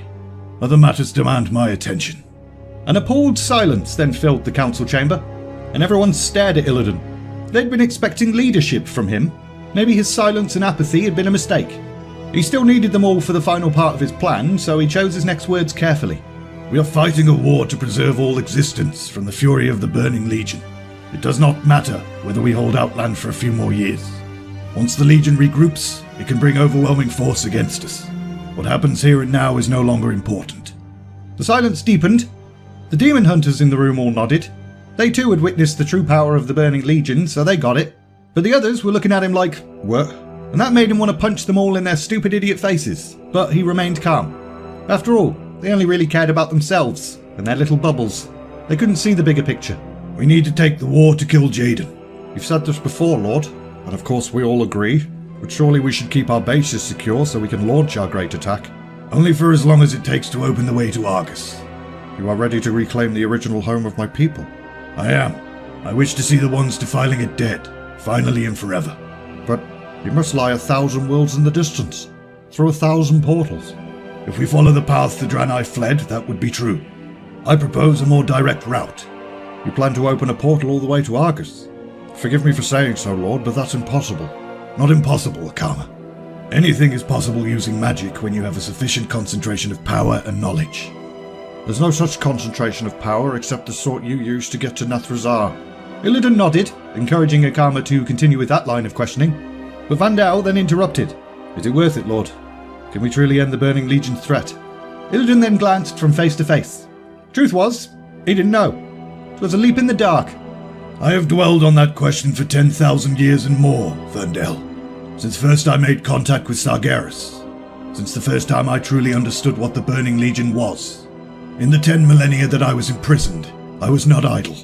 I considered everything I'd learned about them. Ran through all the ways I could oppose them. The reason I joined them in the first place was to learn all I could. I gave up everything for that knowledge. But now, I know more about the Burning Legion than any living creature. It all boils down to one stark and terrible fact. There is no way to defeat the Legion by simply waiting for it to come to you. It's too strong. If you turn it back once, it will return. If you turn it back 1,000 times, it will return. And every time, it will be stronger. They are immortal. Their souls cannot be destroyed in most places. They are merely thrown back into the twisting nether until eventually they are reborn with all the knowledge of their previous lives. Imagine fighting a warrior who every time you kill him comes back, and he remembers the trick you used to defeat him, prepares for it. Eventually you run out of tricks. That is why the Legion cannot be beaten on Azeroth. The demon spirits can only be destroyed in the twisting nether, in places where it bleeds into the world of mortals. Nathrazar was one such place. Argus is another. We do not have a choice. All we can do is stand and wait to die, or we can take the war to Sargeras and his minions. We will slay Kil'jaeden. Without commanders to control Sargeras' soldiers, the demons will fall to fighting amongst one another. Akama and the rest all stared, in horror and in wonder. They'd never heard Illidan speak for so long. I will take this fight to Argus. And you, all of you, claimed you wanted to take vengeance on the Burning Legion. I am offering you the greatest chance anyone has ever had to do that. All of you have proven yourselves worthy to accompany me. Now go, tell the others. Prepare for the opening of the way to Argus. Where are you going? To a place where there are many souls waiting for dissolution. Arkandun. The mausoleum of the Draenei, Lord. It's sacred. Not to me, faithful Akama. And that was that. Meeting was over, apparently. Vandell left the Brain Trust meeting and thought about Illidan's words and the vision he'd seen when he'd consumed demon flesh. He did not for a moment doubt what Illidan said was true. The Burning Legion was invincible, and could not be defeated by any normal means. But the real question was whether Illidan's plan would make any difference. For the past few months, the Betrayer had seemed even less sane than ever. He didn't care about Outland, didn't care about Coilfang Reservoir or Hellfire Citadel. All of that was but a mere sideshow to him. All he cared about now was his ultimate destination. And Vandell also saw what many other advisors did not. Illidan had no plan beyond this point. None of them were going to live much longer. Whether they followed Illidan to Argus, or stayed behind to fight against the Legion, Alliance and Horde, it made no difference. They were all going to die. So the question then became, what would give their deaths the greater meaning? Probably attempting to defeat the Burning Legion, really. Vandell then glanced back through the council chamber doors. The Betrayer was still there, shoulders slumped. However, as if sensing he was being watched, he then stood taller and flexed his wings. But as the doors slammed shut, Vandell knew that even their leader was consumed by doubt. Sometime later, Akama approached Maiev's cage. He dismissed the guards and then informed the warden of the meeting that had just occurred. He's always been mad, but that's the most insane thing I've ever heard. Opening a way to Argus. You sure he's not just looking to summon some demon reinforcements? You weren't there. You didn't hear him speak. And boy did he speak. He believes in what he says utterly. For the past few weeks he's neglected his realm and worked feverishly on this solitary goal, even as his empire has crumbled. Perhaps he plans on using the gateway to escape. Illidan is not the sort to flee. He truly plans to seek out Kil'jaeden and fight him to the death. Well, he'll lose, and all his efforts will go for naught. All your efforts will go for naught as well. Your precious temple will fall to either the Alliance or the Horde. Free me. At least if the temple falls to the Alliance, I'll be able to put in a good word for you. There's no need for you to worry about that. I've made my own plans. All you need to do is be patient. Is that why you've visited me so often, Broken One? Do you still think to use me in your schemes? What if I do? What if I could release you from this place and set you on a path to vengeance? You've made such promises before. But the time was not right then. It is now. Illidan made his way through the broken gates of Arkandun. The huge mausoleum city looked as if it had once been a massive dome, like the helmet of some titan. And by helmet I mean bellend. But now it was all smashed up and derelict and stuff. He could feel the distant pulse of magic thrumming between the spirit towers that loomed over the bone wastes. The fact that he had no idea what purpose they served actually kind of disturbed him a little bit. And that wasn't the only thing that made him feel uneasy. The fell orcs that had accompanied him seemed to be bloody terrified. Something about this dead place penetrated even their rage-filled minds and filled them with dread, which was especially weird considering they were Shadowmoon orcs and therefore accustomed to necromancy and dark sorcery. Some dreadful disaster had struck this city, that much was clear. According to Akama, it had once been a holy site, a burial ground for the Draenei. But something went wrong, and there were a whole bunch of rumours as to what. But Illidan knew the truth, thanks to the Skull of Gul'dan. The old schemer had dispatched a group of warlocks to search for artefacts here, and they'd accidentally unleashed a strange entity called Murmur. It had shattered Arkandun and trashed the place, scattering the remains of countless dead across the desert. But whatevs. Illidan gave the signal, and so the fell orcs began their advance, marching into the dead city. They made their way up and down worn stairs, through dark, windy corridors, but the place was a bloody maze. Luckily, the scout then approached with a triumphant grin on his face. "We found a way into the crypts, Lord." "Great." Inside the crypts, the air smelled of ancient incense, old bones and putrefaction, and it wasn't pleasant. Also there were ghosts, translucent Draenei spirits mooching about, with empty eyes gazing into oblivion. But the sorcerer part of Illidan couldn't help but wonder, what are these ghosts really? Were they disembodied spirits? And if so, why were they just moving backwards and forwards, instead of acting under their own free will? Was it the magic of this place that was making them all act like a bunch of mindless dumbasses? But such speculation would have to wait. It was time to move on. Illidan's force pushed further, and realised the below-ground part of the city was just as much of a maze as the above-ground part, until eventually they entered a massive chamber, lined by gigantic sarcophagi, and Illidan sensed an eerie presence. A glowing form resembling that of a Draenei then appeared, irradiated a cold, life-sucking force. So, Illidan unleashed a bolt of energy and disintegrated the thing immediately. That was easy. However, a whole bunch more shimmering figures then emerged from the shadows, as well as some animated skeletons that rose from the ground. As they started to attack, Illidan noticed robed Draenei weaving dark magic around the edges of the room. It was their necromancy that was drawing the dead to life, but as the betrayer attempted to order some orcs to cut them down, the haunting sound of horns filled the air, no doubt summoning even more defenders to join the fight. All the more defeat to the soul siphon. The fell orcs drew up in ranks around the box containing the siphon, and Illidan leapt up into the air and landed atop the container. He then spoke a word of power, and the casket sprang open, revealing the artifact. Illidan couldn't help but feel quite proud of himself over this new creation of his, a device capable of somewhat recreating the effects of the ritual used to suck in souls at the hand of Gul'dan. When activated, the siphon would sweep the restless spirits haunting Arkan'dûn into its vortex, and then store their power. However, it wasn't going to be quite as simple as just pushing a button to switch it on. Hold them for a few minutes, and triumph will be ours. Illidan knew he didn't have a lot of time. The fell orcs couldn't hold up under this much pressure for long, especially since even more rogued Draenei had arrived, accompanied by even more skeletons. So he got started. Illidan invoked the artifact's might, creating a psychic link between himself and the device. The siphon held a fierce primitive sentience, so the moment he made contact, the little asshole began to drain the life from him. He quickly cast some spells of protection, and then began binding the entity to his will, as he would a demon. And then, some of the nearby skeletons disintegrated, which meant it was starting to work. For a second, some of the fell orcs cheered, before remembering they were currently fighting for their lives. A tidal wave of ghosts then got sucked into the artifact, but a quick glance showed Illidan that almost half of his bodyguards were down. He really wanted to aid them in their fight, but he needed to concentrate solely on the soul siphon, or else he could run out of control, explode, and kill them all. But holding this spell was absolute agony, so it wasn't like Illidan had the easier job or anything. More souls screamed into the siphon, and the necromancers finally realised what Illidan was actually doing. So they started to concentrate their attacks on him.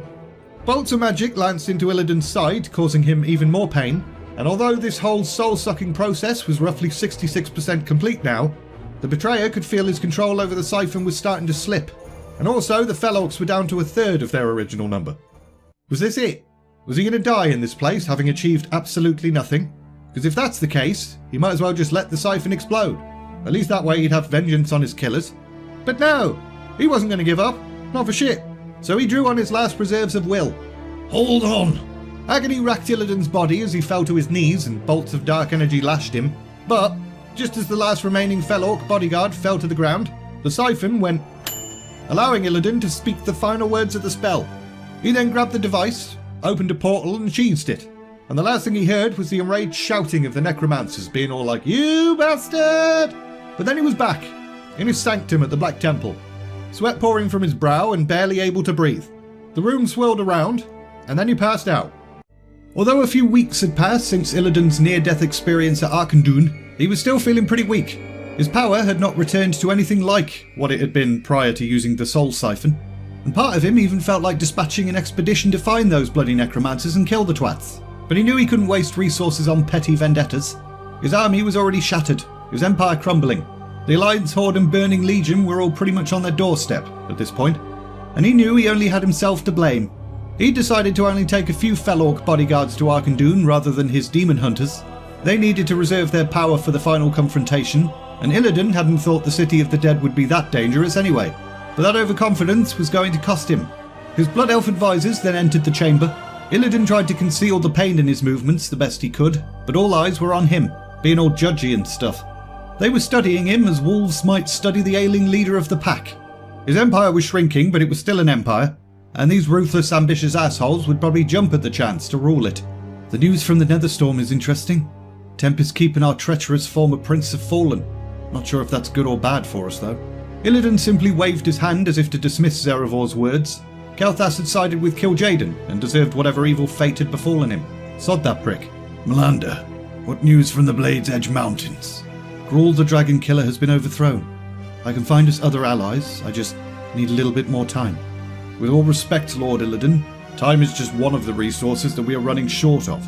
We need to mount counterstrikes against the Alliance and the Horde. Teach them to fear us. Regain our lost territories. Or we could offer an alliance to one side or the other. Play them off against each other. Virus clearly thought that was what Illidan wanted to hear, but the rest of the Bloody Elves bloody hated it, and they all started arguing with each other. Meanwhile, Illidan had already completely zoned out and was thinking about his plans for the portal to Argus. He was going to need more true silver. The dampening spells would need reinforcing. They only had one chance to get this right, so everything had to be perfect. What do you think, Lord? What should we do? It was at that moment that Illidan realised he was sick and tired of this shit. Tired of listening to petty bickering over matters that weren't important. Tired of the feeling of weakness. tired of this needless distraction. Get out! Sometime later, Illidan looked around the great chamber of transference at his handiwork. He had created the last and greatest portal spell he would ever weave. Runes inscribed in demon blood, skulls of demons and sorcerers each etched with their own miniature runes, warding symbols based on his tattoos, and at the centre, the seal of Argus, pulsing with power. But there was still something missing. Despite the intricate design of this great spell, it felt incomplete, and Illidan realised he was going to need to do another bloody vision quest. One that would take his spirit across the twisting nether all the way to Argus again. And in his weakened state, he wasn't exactly excited about that, but he went ahead and did it anyway. This time, he sought to establish a terminal point for his portal. So he approached the palace city where the demonic rulers of the Burning Legion dwelled, the very same one he'd visited last time he did a spirit walk here. And again, he was filled with the overwhelming sensation that he was being watched. And again, he waited for a bit to see if anything happened, but nothing did. Perhaps it was just some defensive spell designed to induce paranoia and doubt. Kil'jaeden was capable of such subtle, nasty magic.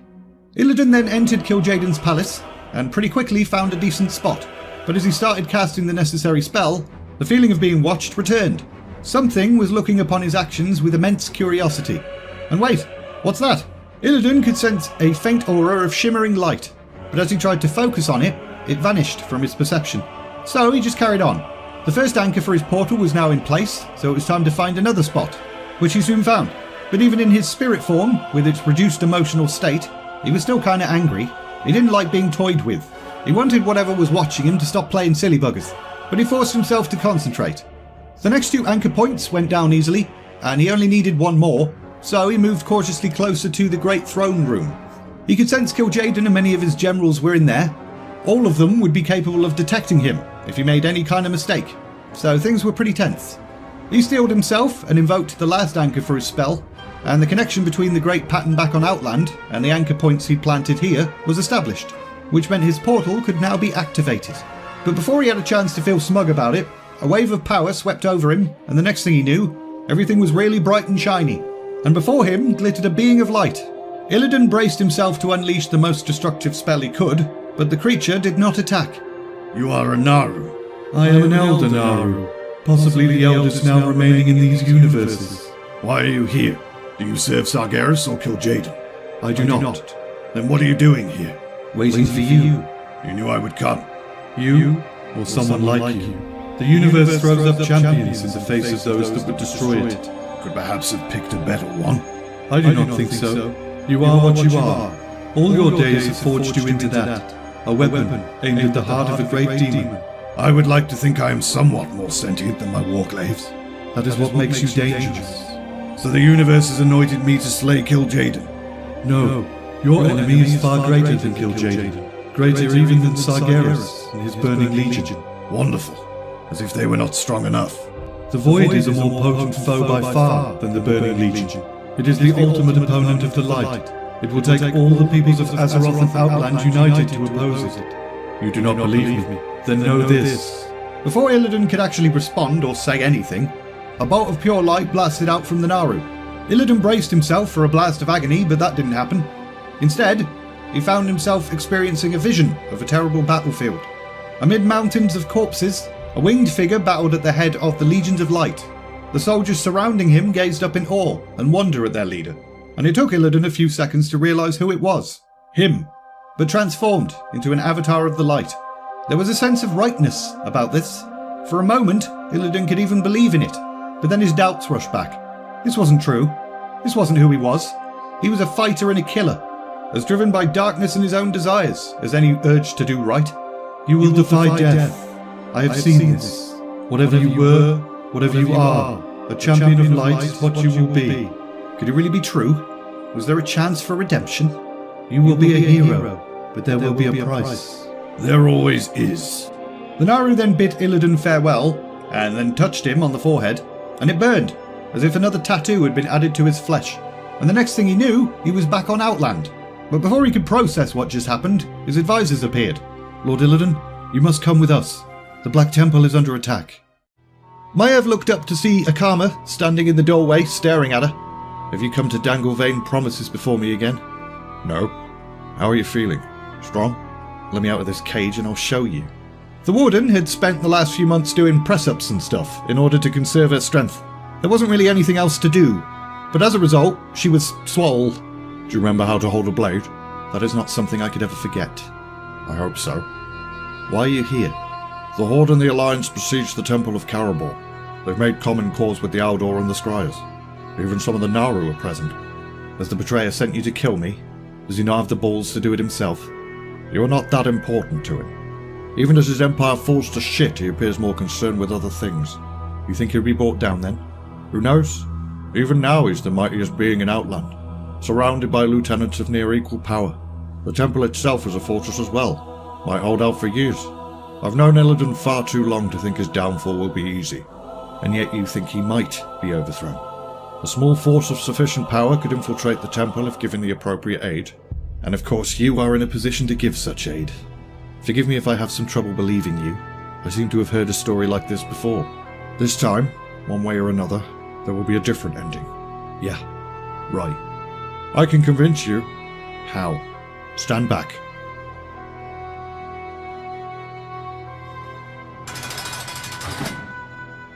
If you're playing me, I will kill you. You might find that difficult to do without weapons. I trust you're going to rectify that immediately. You trust correctly. This time. A short time later, and Maiev was all geared up and ready to go. And this time, she knew she wasn't going to allow herself to be imprisoned again. If this was another trap, she would force them to kill her. As she looked over at Akama, she noted that he looked ever so slightly nervous. Are you frightened I'm going to kill you? I'm frightened you're going to try. And why should I not? Because you're not a dumbass.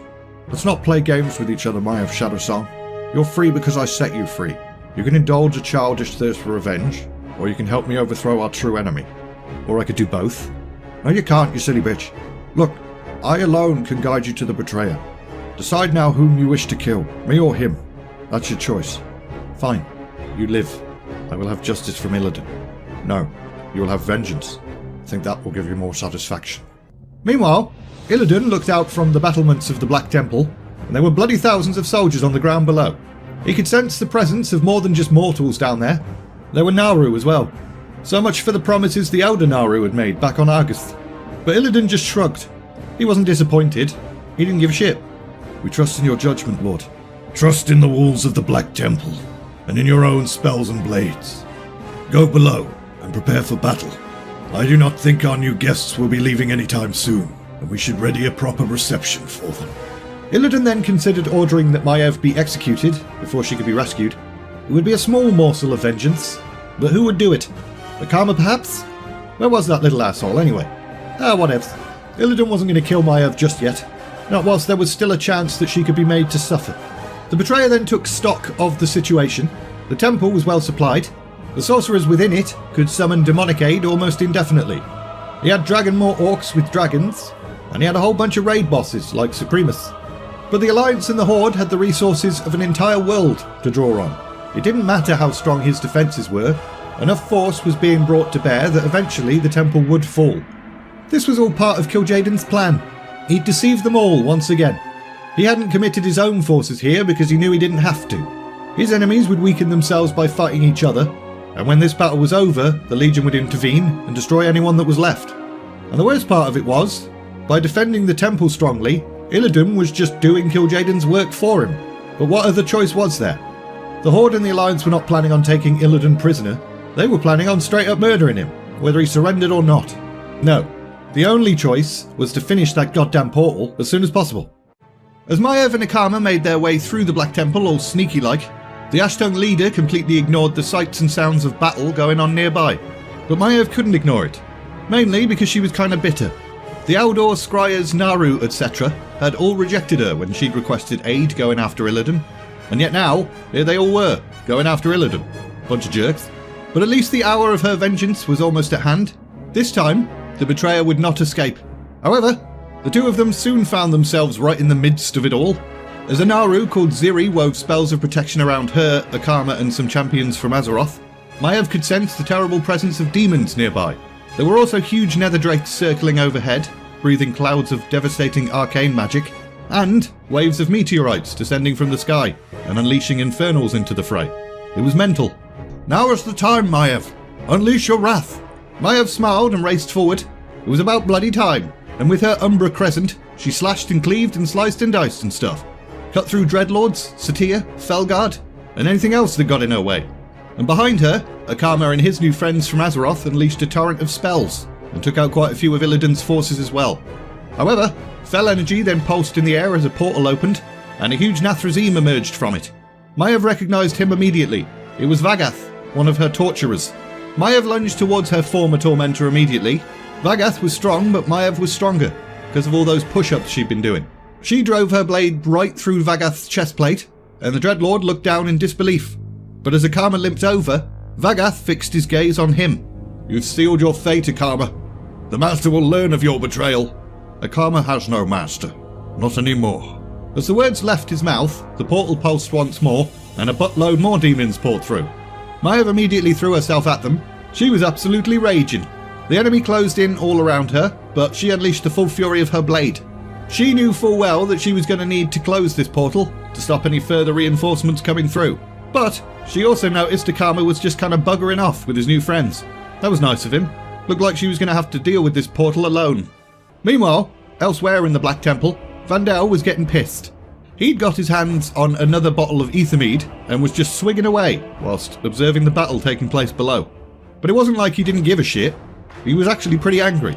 He'd spotted Akama and realised that the old broken had betrayed them, and he also felt anger in general towards those that were attacking the temple. The foolish knobs. Did they not realise what was going on here? They were fighting the wrong side. And after the demon hunters and Illidan had saved them when they first arrived in Outland. This was the thanks they got. Fantastic.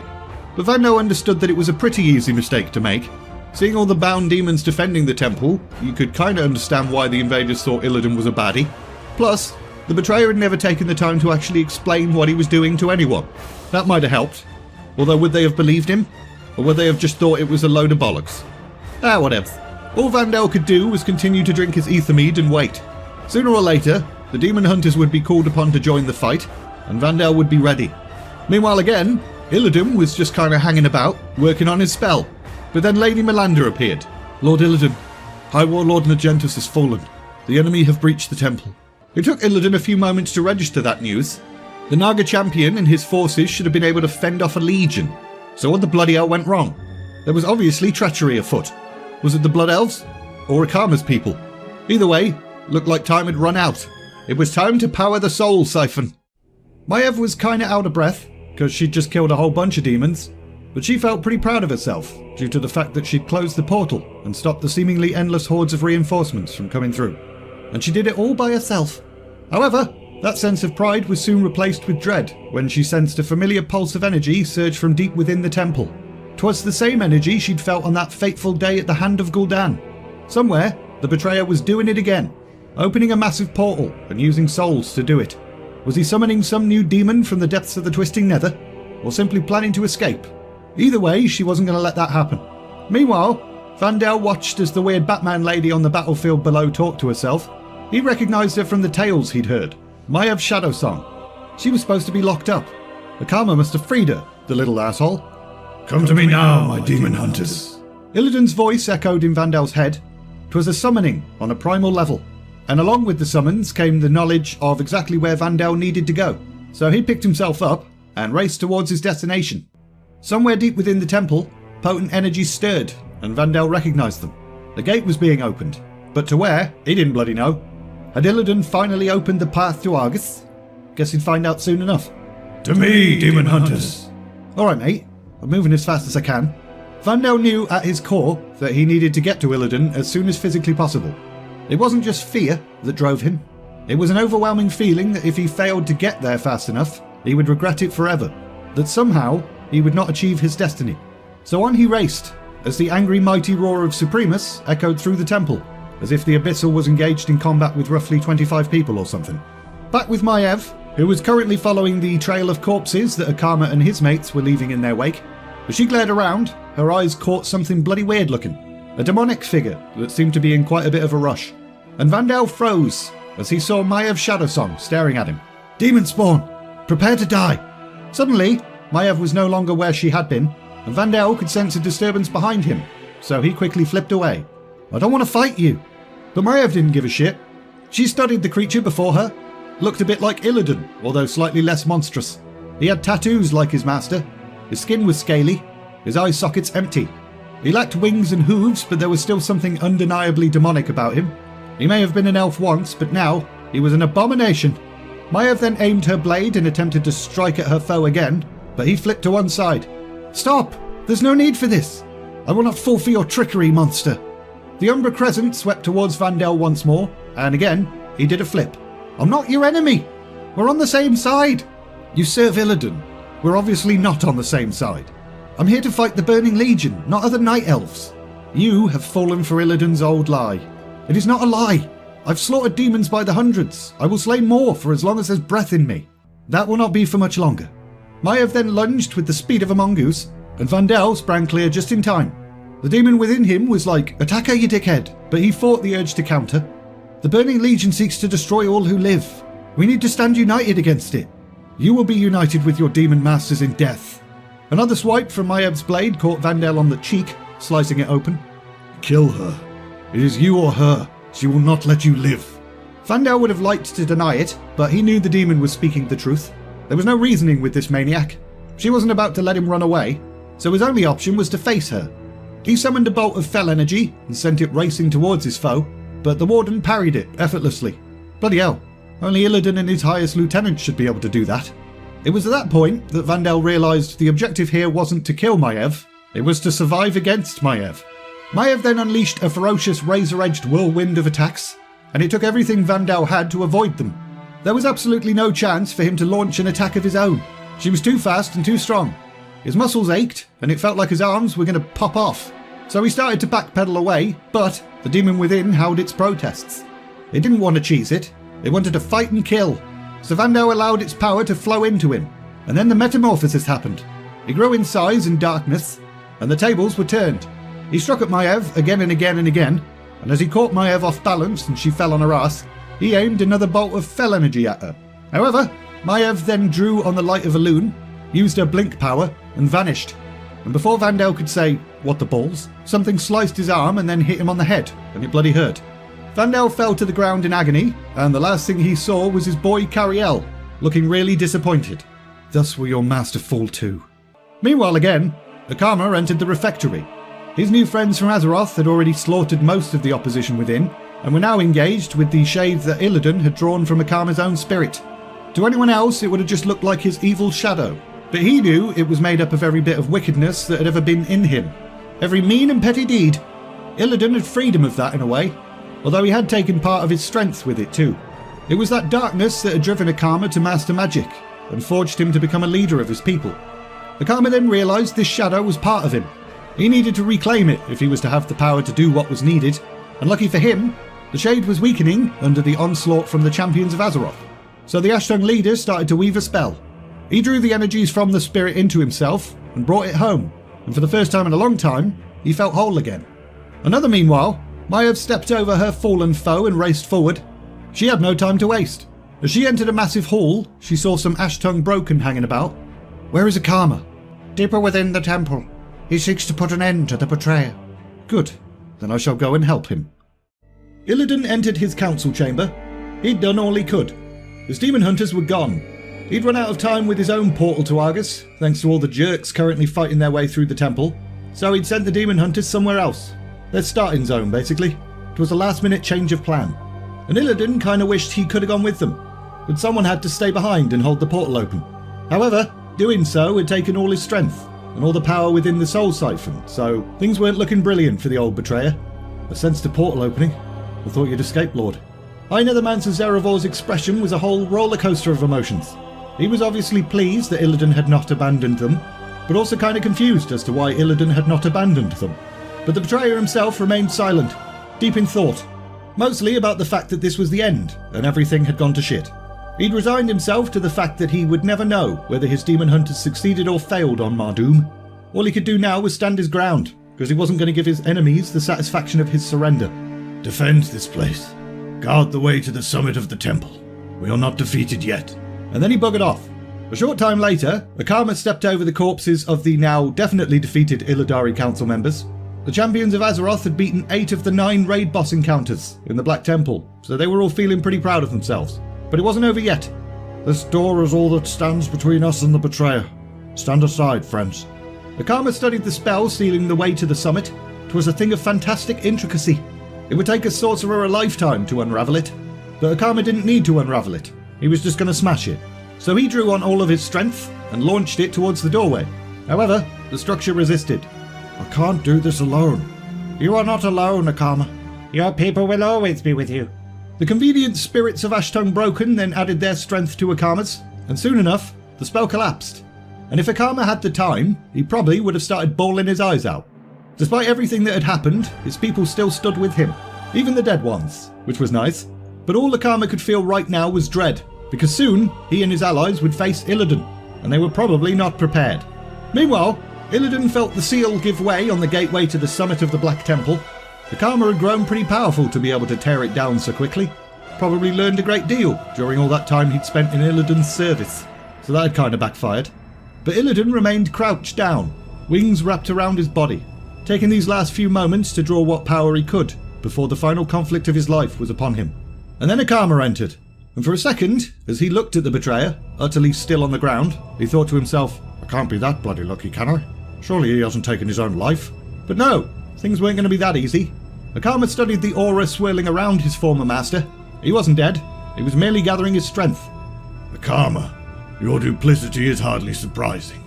I should have slaughtered you and your malformed brethren long ago.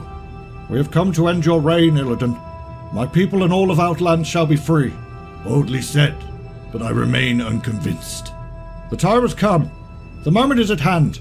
You are not prepared. And then the battle commenced, and it was bloody amazing.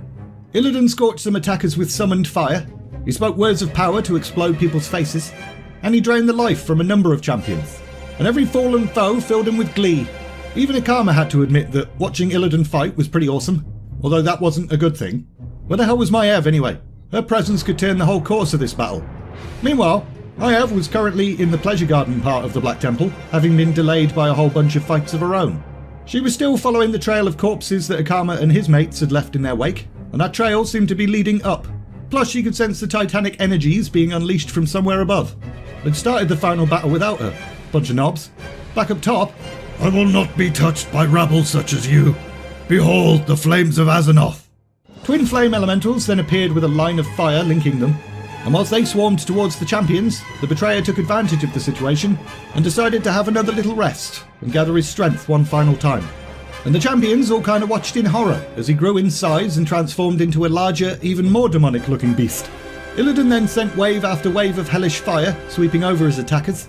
It was getting more difficult to kill them now, either because he was getting weaker or because the real noob players were already dead. Is this it, mortals? Is this all the fury you can muster? Their fury pales before mine, Illidan. Illidan turned his head to see the all too familiar armoured figure, Warden Maiev, and the betrayer couldn't help but feel ever so slightly pissed off. All this time, he'd had her within his grasp and had not killed her, like some kind of idiot. Maiev then launched herself forward and lashed out at the betrayer. He parried, and for a moment, they stood breast to breast, close as lovers. Maiev then unleashed a spell that she'd been planning the entire time she was imprisoned, took a step back and watched as the betrayer pounced and activated it. Bonds of energy lashed out from the ground, draining power from him, and Illidan's face twisted as he realised what was happening. And as Maiev plunged her blade through his ribs, seeking the heart that still beat in his demonically mutated chest, she thought about Anindra and Sarius and all the others who had died for this moment. It is finished. You are beaten. So this was it. His time had finally run out. As he gazed up into Maiev's eyes, he couldn't help but feel slightly sorry for her. She might not know it yet, but it was over for her too. You have won, Maiev, but the Huntress is nothing without the hunt. You are nothing without me. And then he was dead. And as Maiev stood over his corpse, she felt empty. No exaltation of triumph, no pleasure of a victory long delayed, nothing. She thought about his words. Had there been a spell woven into them? One last curse just to spite her? No, there was no magic in his words, only truth. She'd dedicated so much of her life to hunting him, and now what? He's right. I feel nothing. I am nothing. But this highly emotional moment was kind of ruined by the fact that the champions of Azeroth were all acting like a bunch of dickheads. Maiev considered attacking them, but what was the point? Farewell, champions. And then she buggered off. Akama watched as she left. He would have liked to have thanked her, but she had reason to hate him, so he wasn't going to press his luck by chasing after her. Although the battle was over, there was still some mysteries afoot, like where had the demon hunters gone? Had he sent them to Argus? But whatevs, those were problems for another day. The temple itself was his focus for now. There was a lot of work to be done here, but his people could do it. The light will fill these dismal halls once again.